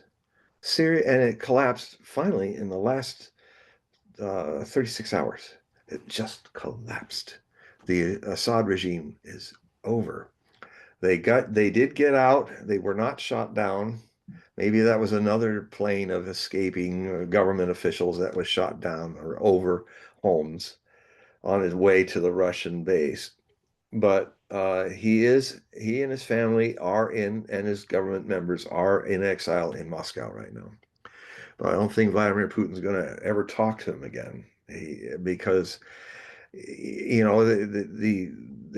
decisions that Hafez al-Assad, who is a very brave man, he was brave throughout the 11 years of the Civil War. He when it really thought he was not going to make it, he made it. So he's a tragic hero, as Alexander Macaris, from being a Greek, will say. He's a tragic hero. He did great things, but also his pride and his mistakes have made him a tragic figure. And the House Assad has fallen. It had been in power since 1970 with Hafez al-Assad, his father. And so we're talking about, over 50, half a century, they have been running Syria, and they're gone now. So the so it's very possible that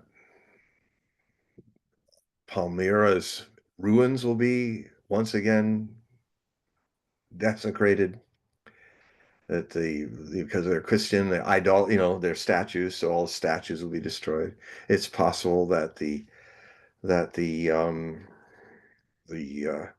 Christian communities outside of Baghdad that I was talking about that speak the language of Christ, they may be eradicated. Um, there's also going to be a great flood again into Europe of people leaving Syria. And this will also mean a lot of terrorists also going to Europe. The way Syria is now. I mean, the Turkish president wants to get all the millions of people in camps out of Turkey and go back into Syria, but actually all of them can't go back to Syria in the state that it's in. So I've also heard that the Turkish army is attacked I don't know if this is just, I don't know yet, but I'm hearing word that the Turkish army attacked the northeastern um, Kurdish area with the Turkish army fighting the Kurds across that area. So, um, what's probably going to happen, and Trump is probably all for it, is that the Americans will be squeezed out of that area. Trump's sick, and he doesn't want to be in these wars anymore. Um, and that's a good thing. Too many forever wars. It's not for us that these wars are being fought. It's for the military industrial complex to make money off of suffering, chaos, and hell. Such an evil thing that a business of evil is what our military industrial complex has become. And that's going to be tapered down too, because there's nothing more wasteful in the US government than the military industrial complex. Um, there's a, and which has not been able to be audited, has lost trillions of dollars that they can't account for.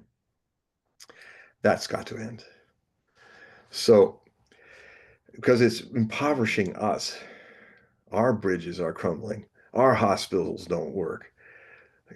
You know, let the rest of the world work out their own problems for a change. It's time for us to stop being Atlas, holding up the sphere of the earth, deciding that it needs a policeman, even though the earth and its people never asked us to be their policeman. And it's a tiresome thing to do. And when poor Atlas United States drops that hegemonic globe, it's going to, after a bit of a shock, it's going to be a much nicer place to live in this country when we are not burdened with empire. We'll become America again. And somebody else has asked something. Yeah, it's a kind of a related question, kind of dovetails into what you're saying. How involved is the US government in this conflict, and what is the strategic impact Oh, on good. Russians' territorial integrity? Well, okay, first thing is this is a global war that's being fought, but it's not just being fought against the Russians. It is the America is really waging war against the rise of the global majority, which is guided by the BRICS alliance. It's a new world order contrary to the Western rules-based order, which is multipolar, not unipolar.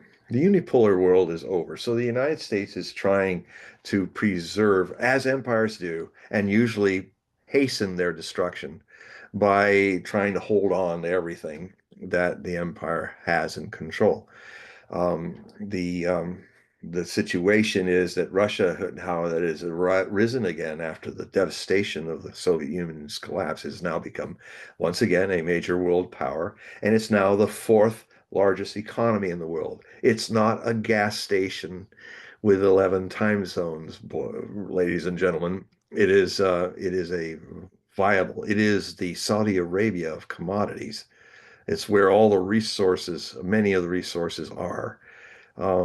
It is a country to be respected and dealt with seriously, not childishly. So we're looking at an axis situation of where the core BRICS nations that are also have the largest nuclear arsenals if they're united, China and Russia, and the largest militaries at this moment, Russia being the now uh, very large army growing, is not suffering 600,000 casualties. Trump is buying into probably Gorka's Gorgo moments with that idea. It is the Ukrainians that are losing. I would imagine now, I'm not even counting anymore. So many people getting lost. It's probably around 700,000 dead. And the Russians have lost 10 times less, but they've lost a lot more people than we lost and got killed in Vietnam. In 10 years, they've passed that in two. So we're talking about at least 60,000 dead Russians, 120,000 wounded, a million wounded, injured Ukrainians, and 700,000 dead. But that's another story. To not get off the track of this question.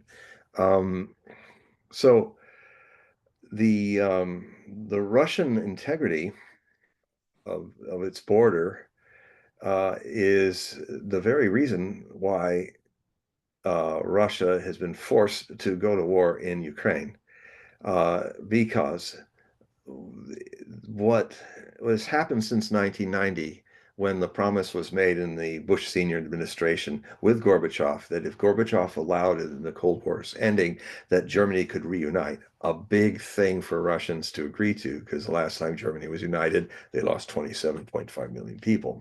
So it was a big thing for him to say, but he said yes. And then Baker, who was Secretary of State, still alive, still tell people this is what really happened, said, well, we pledge then not to step one step further east from Germany. We will not encroach and take up the Warsaw Pact states into NATO. That was the Warsaw Pact was the counterbalance to NATO in the first Cold War, 1948 to 1989. So but what then happened is the Bill Clinton administration ignored this, and I must blame Gorbachev for not getting it as a treaty in writing. He did not, even though it is in writing, but not as official treaty. When people said for decades, "Oh, there's no record that that happened," oh yes, there is. But I've even posted it on my Hogue prophecy reports. But it's not a treaty. Gorbachev was a very gullible, naive man, and he meant well, but he was kind of weak and kind of he's loved by the American government because he didn't see the carpetbaggers coming, like in the South, trying to strip Russia of all these resources. He was a good man, but he was a very gullible man. So what happened then is over the next 30 years, NATO expanded. And each time it added a new country, it added a new army, a new force. And it expanded all the way up to the Russian borders near Latvia, Estonia, and Lithuania. And so by 2007, Vladimir Putin finally got very public with his warnings, and he went to the Munich Security Conference in Munich, Germany, with all the neocons and everybody there. And you can watch the speech. It's an important speech. Your future is shaped by it. He said, basically, you know, you made this promise, but you broke it, and you have been advancing, and you say you're a defensive organization, but this seems like all you're doing is what Hitler did with his Axis forces advancing to do maneuvers in front of the Soviet territories, and then suddenly launches 3 million people in June 22nd, 1941, Operation Barbarossa. And so the Russians saying, well, you're kind of doing the same things again. And so Putin was there to say to them that we have our red lines. And if you seek to make Ukraine part of NATO and Georgia, the Republic of Georgia, those are our red lines. And then we will have to respond with all options, including military. Now, why is that? The most important one is, I mean, Georgia, they tested what he threatened the following year in August when NATO actually was training the army to make an attack on South Ossetia and start the Six-Day War. The Russian army responded and destroyed the Georgian army that NATO had created for it. And then they cut off the oil for about 2 days, occupied the area for 2 days, cutting off the oil from Baku to Europe to make the point, we can cut it off again. But they turned it on again and went back into their own areas. The reason why Ukraine, here's the simplest way I can explain to you how the territorial integrity, also the airspace of Russia is threatened, exactly like what the Soviet Union did in 1962 by putting missiles into Cuba. That was like what NATO will do if NATO gets Ukraine to join. You will have missiles on the border, northern border of Ukraine with Russia, which are less than 4 or 5 minutes, if they're launched, from decapitating Moscow. Exactly the same amount of time that the missiles in Cuba could decapitate Washington, D.C. John F. Kennedy, the president then, was not a warmonger, but he was definitely ready and preparing to go and invade Cuba because this situation in Cuba was an existential threat to the United States. As threatening, I mean, they were saying if these missiles were launched, we could lose 8 million people in 5 minutes. And the government would be decapitated. There would be no time to move anybody. Well, Russia's in exactly the same situation with Ukraine, with NATO trying to get Ukraine to be a part of it. This has crossed the line. And the whole nation of Russia sees this as an equal threat to Napoleon invading Russia, to Hitler invading Russia, because you are not hearing it, but these leaders in the EU and NATO are sometimes openly talking about breaking up Russia. Kaja Kallas, the person who's the kind of foreign minister of the EU right now, I think it's that lady.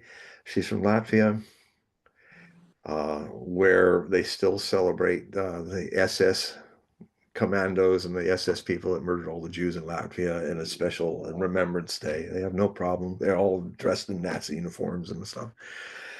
Well, Kaja Kallas openly started talking about how we should break up Russia. It's too big, and we should separate its people and take its resources. She's dumb enough to just openly talk about it like a childish idiot.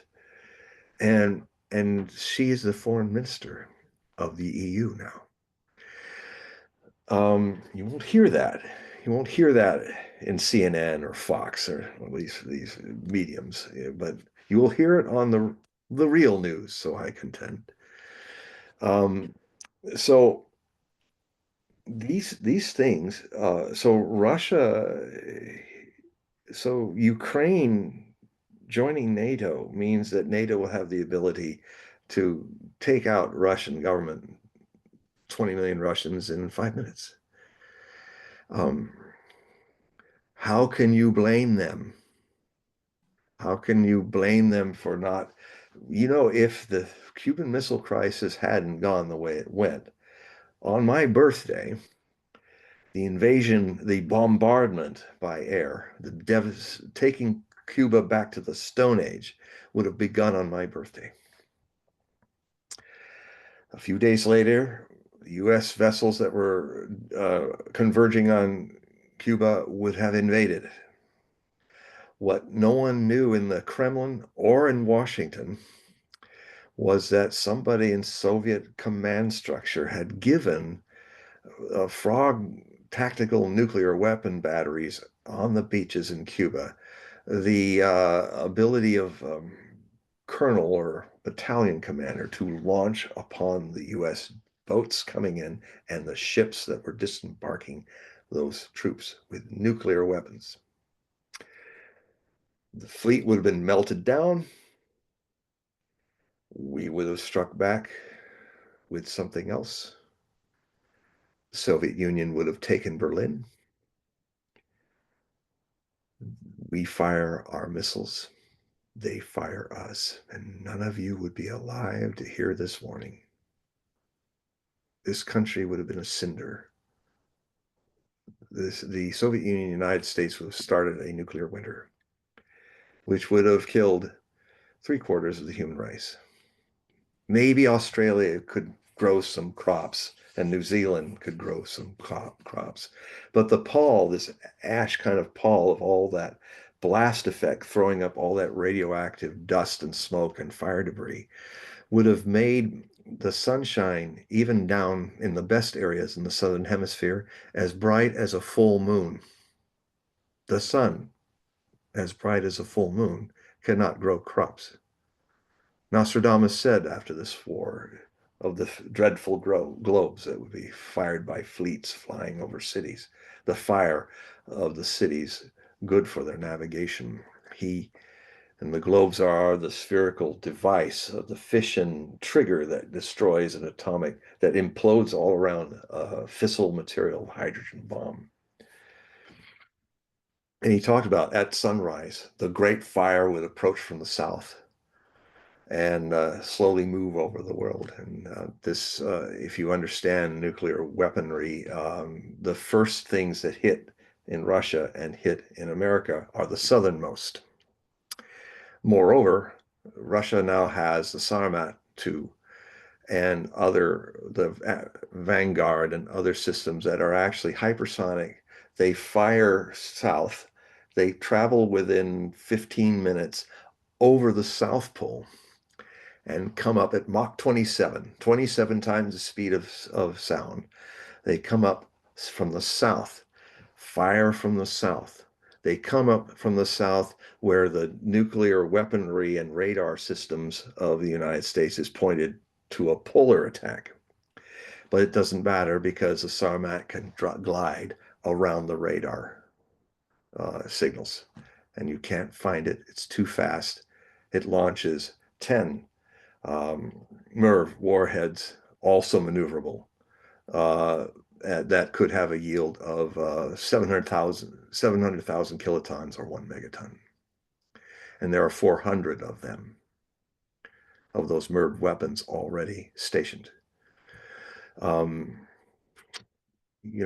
have a book here that I think is a very important book, and I highly recommend you read this book by Anne Jacobson. It is a fictional, hypothetical look at what a nuclear war would look like, how it would start, what it would do. It basically, a nuclear exchange would last 72 minutes.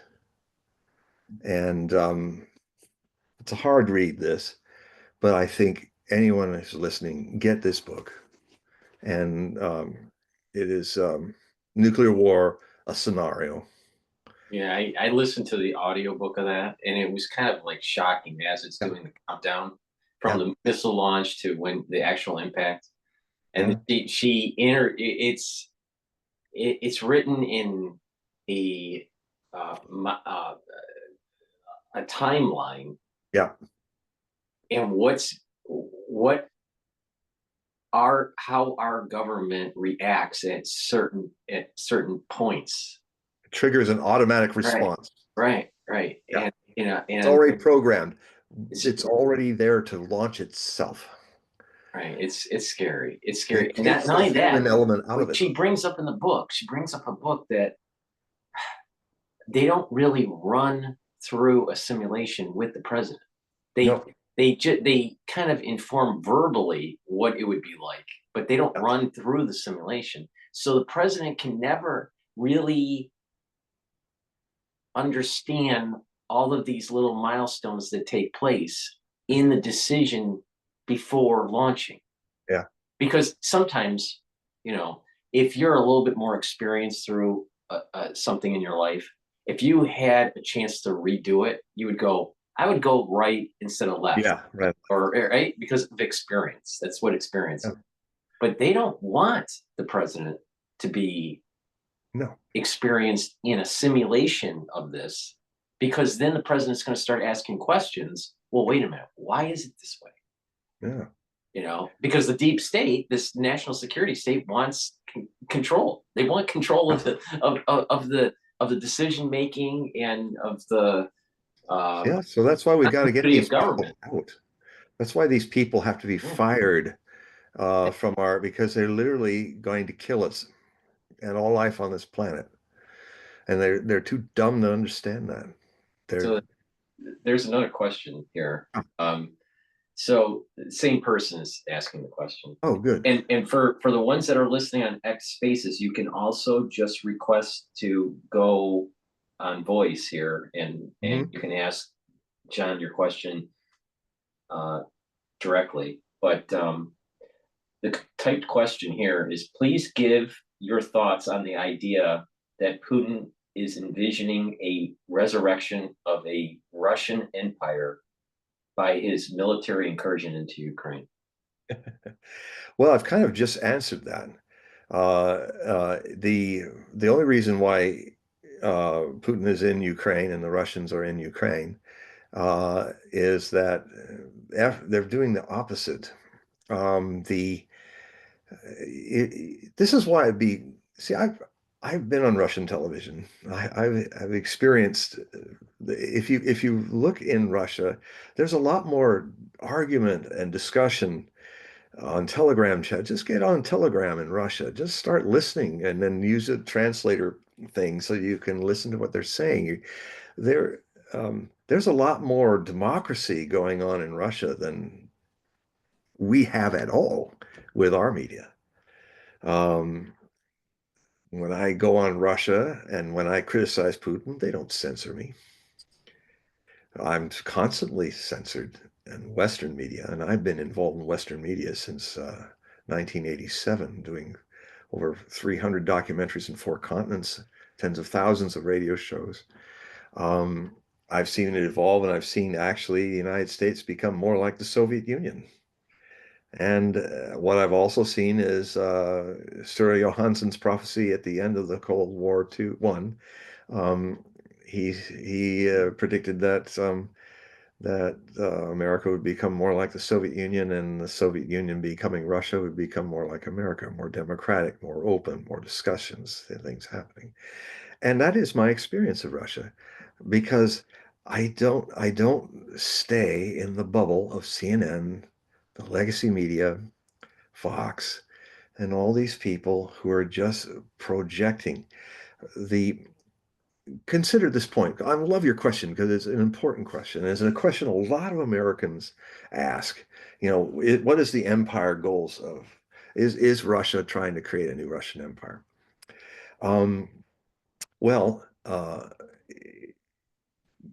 when the Nazis took over Kiev, um, this civil war started with Russian-speaking populations in Ukraine.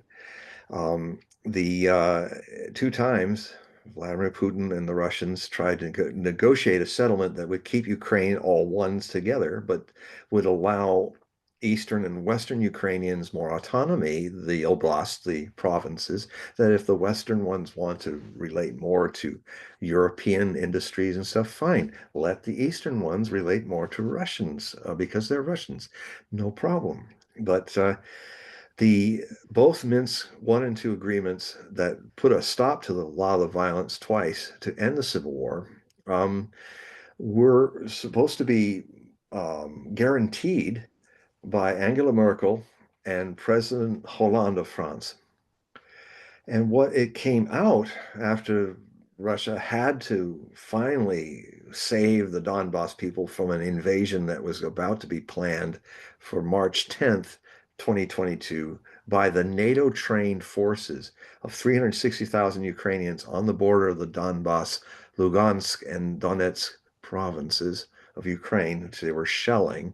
They were getting ready to ethnically cleanse those places out. The Russians intervened because they felt, we have to protect Russians because we are Russians. And if they're being persecuted and massacred and set on fire in buildings in Odessa, like was happening, you just go to my archives at hogueprophecy.com archives, and you will see the footage.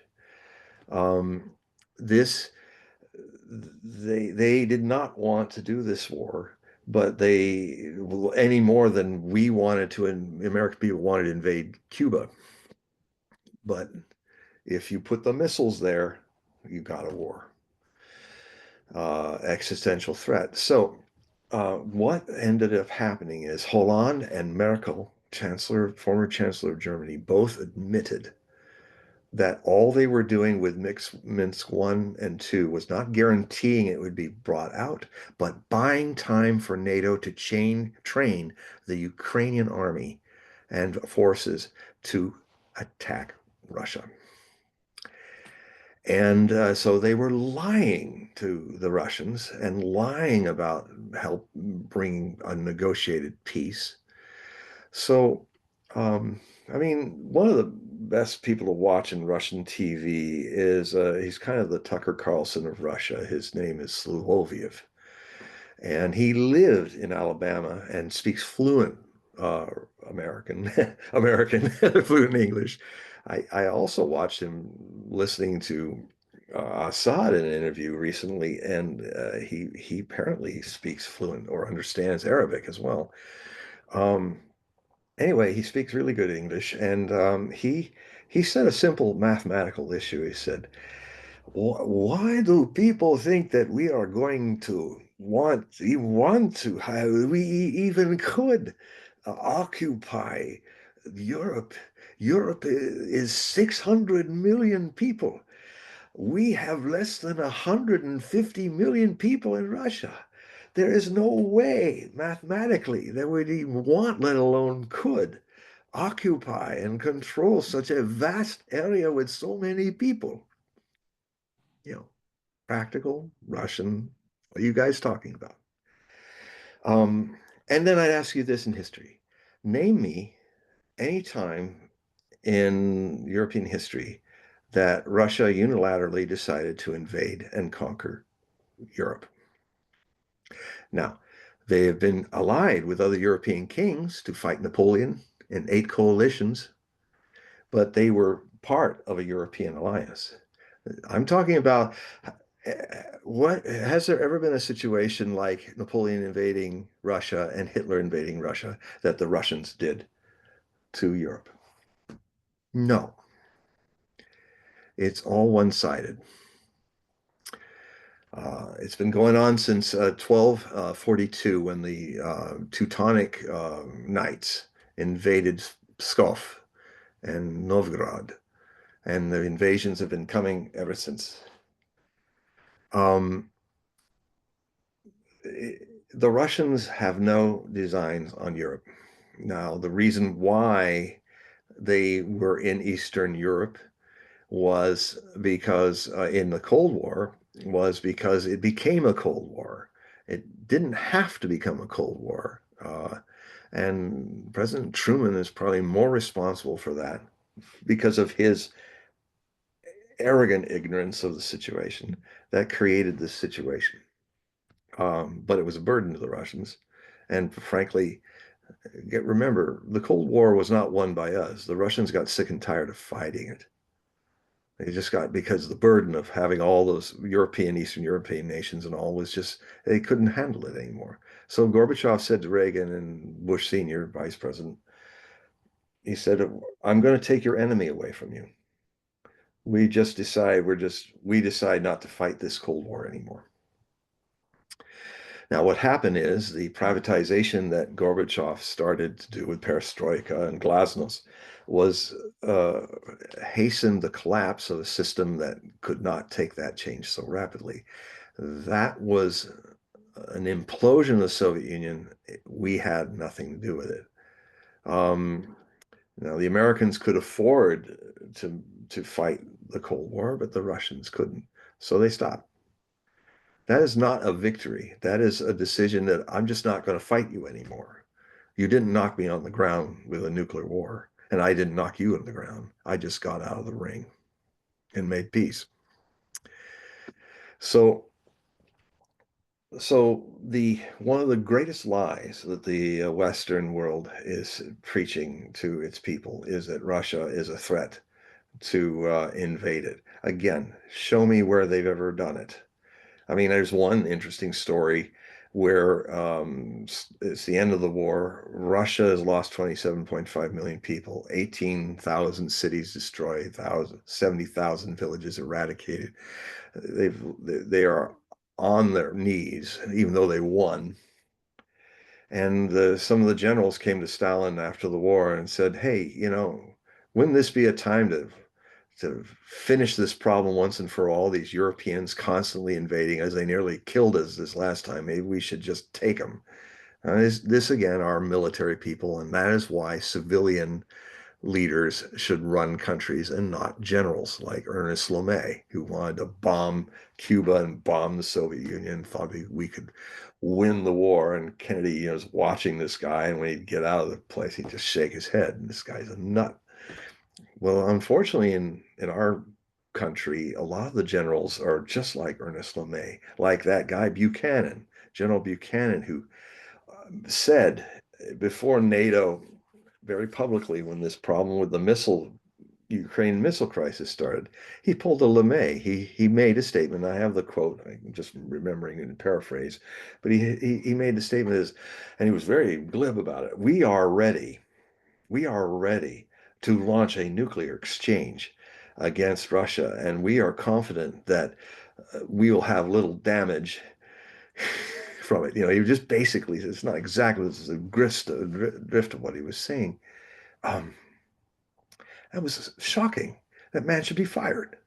He should be, uh, he was speaking off the cuff. He was not speaking from what the president wanted. But then again, the Biden administration has been kind of a leaderless presidency for many years now.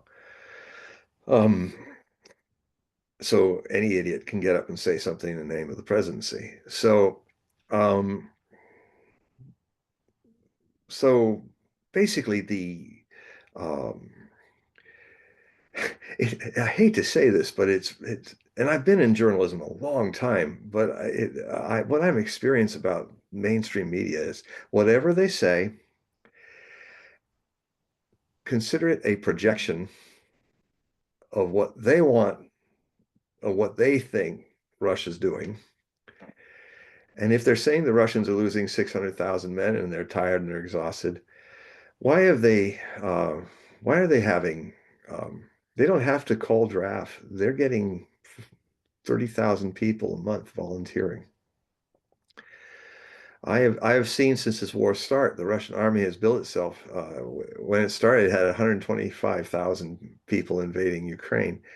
Now there's a million, and most of them were trained and created in the last 2 years. Um, yeah, so what you hear in the Western legacy media is usually opposite of what's really going on. But you do have a source to check whether I'm full of it or not, and that is X and the alternative media, which I'm a gatekeeper, a doorway. I know it's not gatekeeper, I'm a gate opener. So if you go to Hogue Prophecy, you'll see that. And so, do we have another question? Yeah, the questions are starting to come in. I Oh, just good. wanted, just to remind everybody that don't be afraid to request to uh, turn on your mic and to ask a question verbally. But we're going to switch uh, the country here. They're asking for what's the fate of Canada, and it's tied to what's going on in Ukraine. You know the story about the liberals banning hundreds of types, hundreds more types of firearms, and then sending those prohibited guns to Ukraine. So, what do you think is really the fate of Canada because of the arms shipments? But they want to disarm their citizens Yeah. and take those weapons and send it to Ukraine.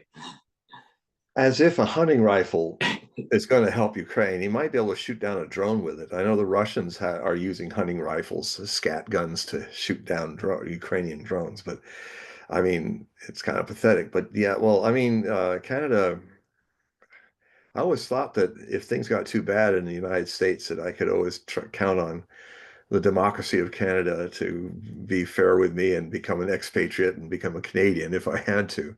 But then I saw what right around when the war started, then I saw what happened to the truckers who just wanted to get Trudeau's attention and discuss the issue of some of the limits that he was putting on their trucking through the certain thing that happened with the the coup, that the sequestering that happened in 2020, if you get my drift. Um, that was what the discussion was over, and so they did something that was within their rights to do. They drove their trucks into Ottawa and they lined them up and wanted to. They were protesting. They just wanted to talk to their prime minister. He is their prime minister, and prime minister feigned that he got sick with the coup and hid. Very strange that Castro's bastard son would be so unbrave like Castro. But that's another story. Um, the maybe he takes more after his mother, but which she was a real character, um, a lovely character, but a character. Um, the problem with Ukraine, and I know this from firsthand experience, the problem with Ukraine is it has a Nazi problem. Um, in fact, the deputy prime minister, she is a she is the daughter of Ukrainians. She Ukrainian Nazis, actually. Her grandfather was in Goebbels' propaganda ministry, writing Ukrainian Nazi articles, propaganda. She used to go to outside of Toronto. She used to go and to like the they had the uniforms, all the girls. It was a militarized thing, and they were wearing the Ukrainian uniforms of the OUN, which is a Banderite fascist group. Um, and I came to understand this by accident. When Facebook wasn't shadow banning me, I used to have all these wonderful conversations and debates with people all over the world. But when this Maidan coup happened and then the Civil War happened, I began to send film and things that I saw of what really was going on, and that the fascist problem that the current Ukrainian government has is quite big. The Azov Battalion, Pratli sector, right sector, was the people who created the coup by getting up on the buildings of the Maidan Square and wantonly shooting anybody that moved, friend or foe. And these all guys were all the red and black bandana people of Pratli sector. The red is the blood of the Ukrainian people. The black of the lower tribe, bicolor, is the black earth of Ukraine, which so much blood has gone into of the superior Slavs, the non-Mongolian bred Slavs of Ukraine. Now, so there's a problem there, but the problem was that I was getting all these death threats from people, and threatening my life for showing these things of Nazi involvement in Ukraine, as if Tonya Book and some of the people that ran the Socialist Nationalist Party of Ukraine, which ended up being Svoboda, the fact that um, America uh, picked the who's who of Banderite fascists as the part of the chief cabinet of security and armaments and all of that. I was exposing all that. So I got all these people that were coming in threatening my life and limb. And the thing that was nice about Facebook is that you can go and into their spaces and see who they are and where they live and what they're doing. And I I watched I noticed that they were all rather nationalist, extreme nationalists, Ukrainian Canadians. So I checked it out, and I finally found out that the Ukrainian contingents of the SS were some of the most populous of anybody. In fact, there was a whole division, an SS Grenadier division called Galicia, that fought alongside the SS German forces and also committed a lot of atrocities. In Slovakia and other places, they put down a rebellion in Slovakia, killed a lot of civilians. And the survivors ended the war, 2,000 of the 12,000 ended the war in Italy, moving away from the Russians so they wouldn't be caught. And they went into Italy, where they surrendered to the British. Now, the British allowed them to be, they were surrendering them as being, running away from Nazi tyranny and Soviet tyranny. So they ended up going to Britain. But not long after that, the British had enough of them and they sent them to Canada, where most of those men and their wives were the people who created the grandchildren that live mostly north and around Toronto in the suburbs, who are sending me death threats. so I know firsthand Canada's Nazi problem. I've been threatened by it. I'm also on the Miravorits list that Banderites, Ukrainians created. And guess what?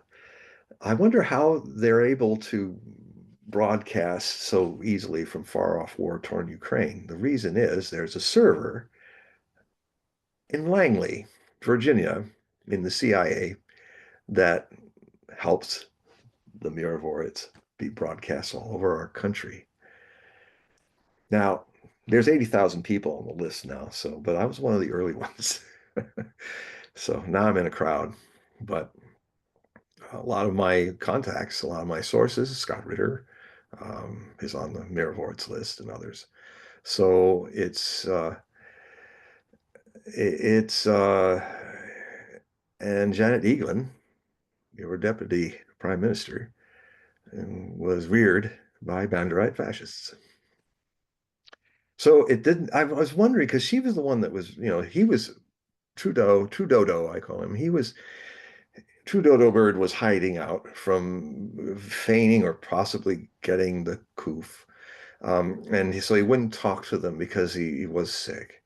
And so she did all the work. And I was thinking, man, she was vicious. I mean, she was the one that got all the bank accounts, froze all the bank accounts, destroyed these truckers. Um, like the January 6th people are being destroyed, and they haven't even had the right of habeas corpus, which is in our Constitution. They have most of them people are waiting in prison for their trials, just languishing in prison. This is so this is so Soviet Union. So, we uh, Canada's very leadership has been in the deputy prime minister has been influenced. And then finally, there was that terrible snafu where the head of parliament was introducing a war veteran from World War II. And everyone would go, oh, and there's this old guy up there, and he's a war veteran. And then he made the statement, he actually, um, um, he was basically said he fought against the Soviets, he fought against the Russians, and like people were going, oh, and then they kind of went. Some of the more smarter ones with a few more brain cells said, "Oh, well, who who was fighting against the Russians? The Axis, who was fighting? The people allied to the Austrian fellow with the funny Charlie Chaplin mustache." Um, so the guy in there praising him, he's there. And then so what I did is I immediately went to his website. Immediately I saw there was all kinds of paraphernalia from the Galicia division. He's a surviving soldier of the Galicia Ukrainian Nazi division, SS. So they had an SS guy, and what do you say to the 80,000 Canadians that were killed on the beaches of Dieppe, on the beaches of Normandy, and fighting the fascists? And so here's this guy going, and he's like going, at last I'm loved. It's like going, oh, like that. And guess what? It gets worse. You know, Eaglin and those people, when they have somebody come into the chambers, they get vetted. This is what security does. I saw his website in 5 seconds and saw that he was a raging Nazi. Uh, she knew. I don't think she's that stupid. But I also found out that was the second time that he was called up and he got away with that. Makes you want to hope that the conservatives win in the next Canadian elections. I don't know if that's any better, but sometimes I think the world has gone a little too left of center, and we need to come back a little to right of center to kind of get our bearings again. It's I've even written it. It just feels like it's time to do that because the left has gone gaga. Um, and anyway, go ahead, got another one? So one individual wants to know the Russian counterpart to Tucker Carlson, their name again. They want to write. Slavoviev is his name. You go to X, um, and Slavoviev. I mean, that'd be, just try to type that in phonetically, Slavoviev, and he probably will show up. Just a second, maybe I can pull him up and spell it out for you. Let me see, where is that? There he is. So I'll check my. Oh, also the other person is that the Armenian Syrian. His name is Kevork Almazian. That is Kevork Almazian, Almassin. He's really a great source for what's going on in Syria. Um,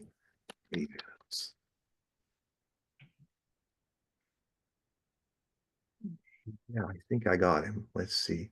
No, that doesn't work.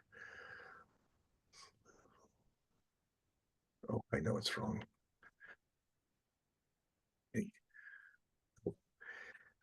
Let's see. Tucker has talked to him, actually. I think he was on Tucker Carlson. Okay, let's try slow. Yeah. Oh well. Well, just email me at talkwithme@hogueprophecy.com. HOGUEPROPHECY.com. Talk with me. That's all. Just one word. And just email me and then I'll try to find him. Um, he's he's great. He's funny. Well, he's an interesting guy, just like Tucker. So, but he speaks in English. Yes, It is. very well. He had a farm in Alabama and he Oh, lived in America a long well, this time. person also lives in Alabama. Oh, Yeah, so maybe they're neighbors. Who knows? no, well, maybe they were because he's back in Russia Oh, okay. for a long, long time. But in his 80s, he was the 70s and the 80s, he was living here. And maybe if I type, let's see if I type it another way. Let's see. Russian. Oops. Okay.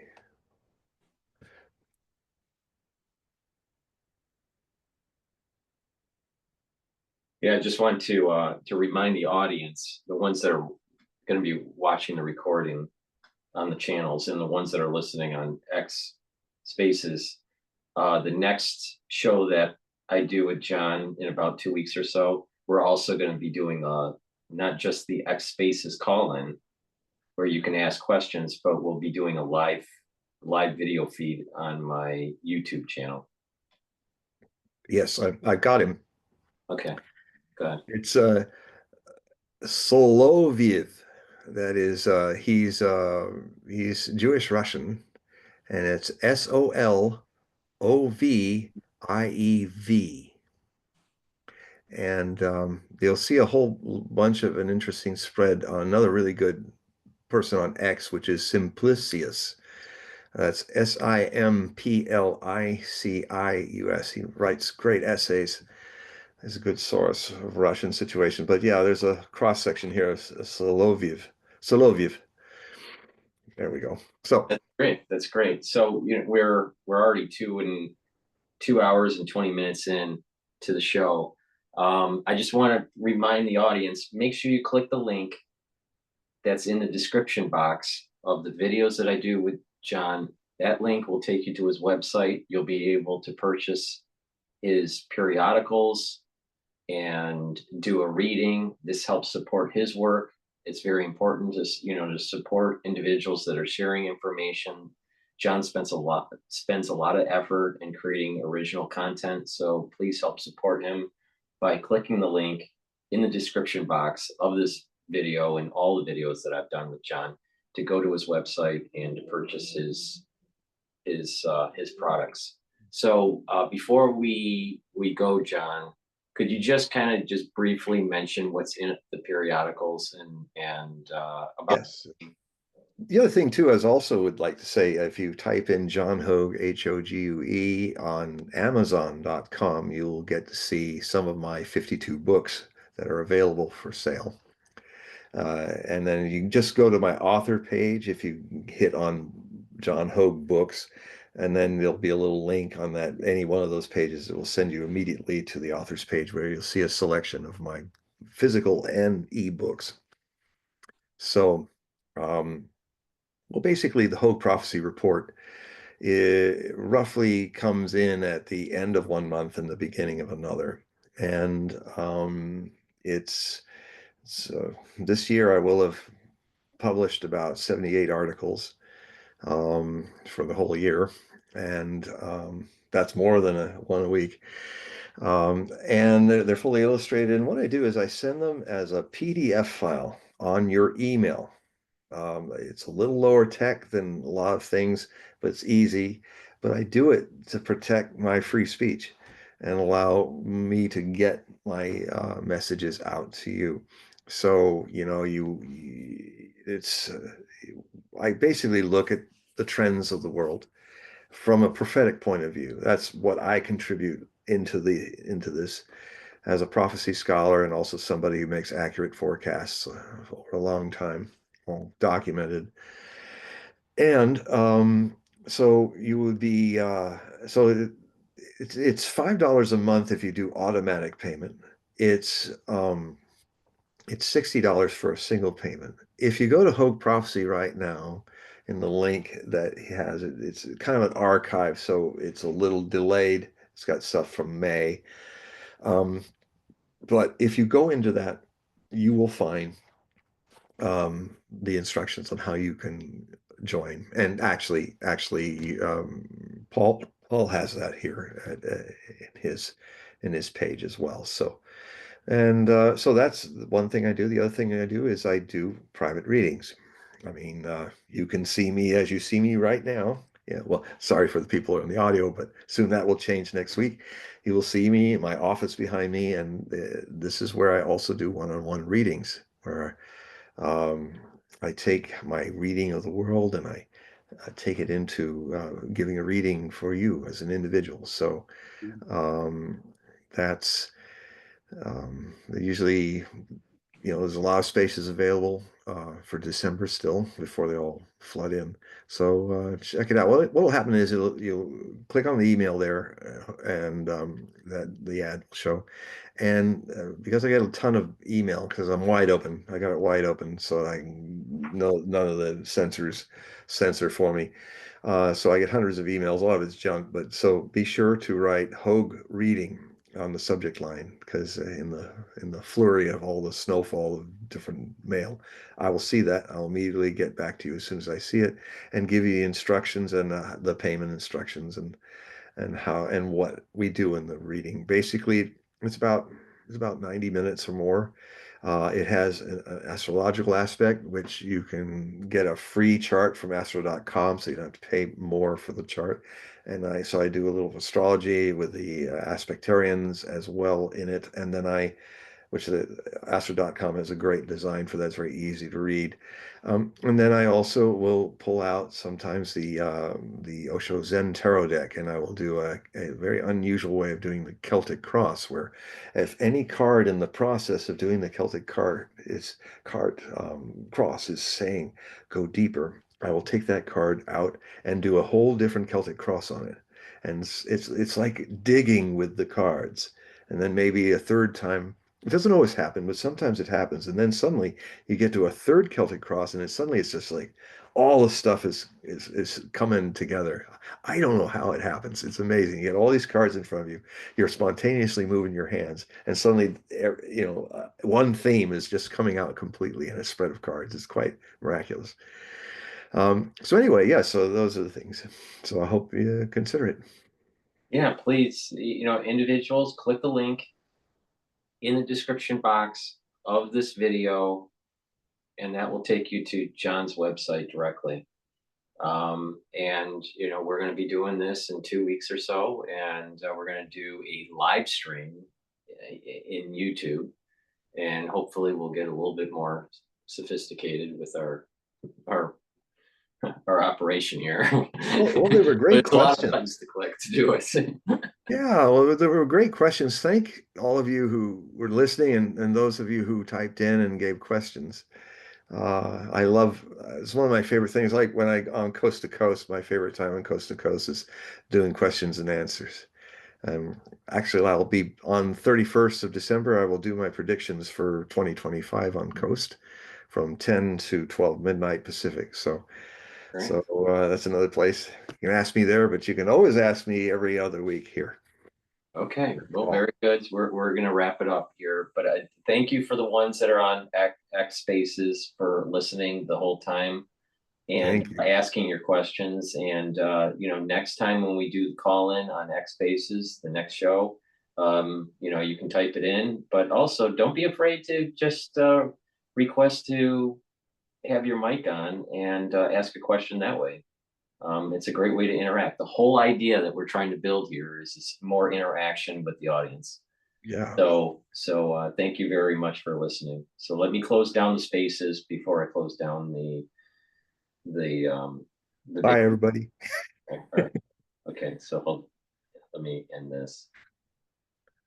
Okay, and then you got to say bye to everybody on YouTube.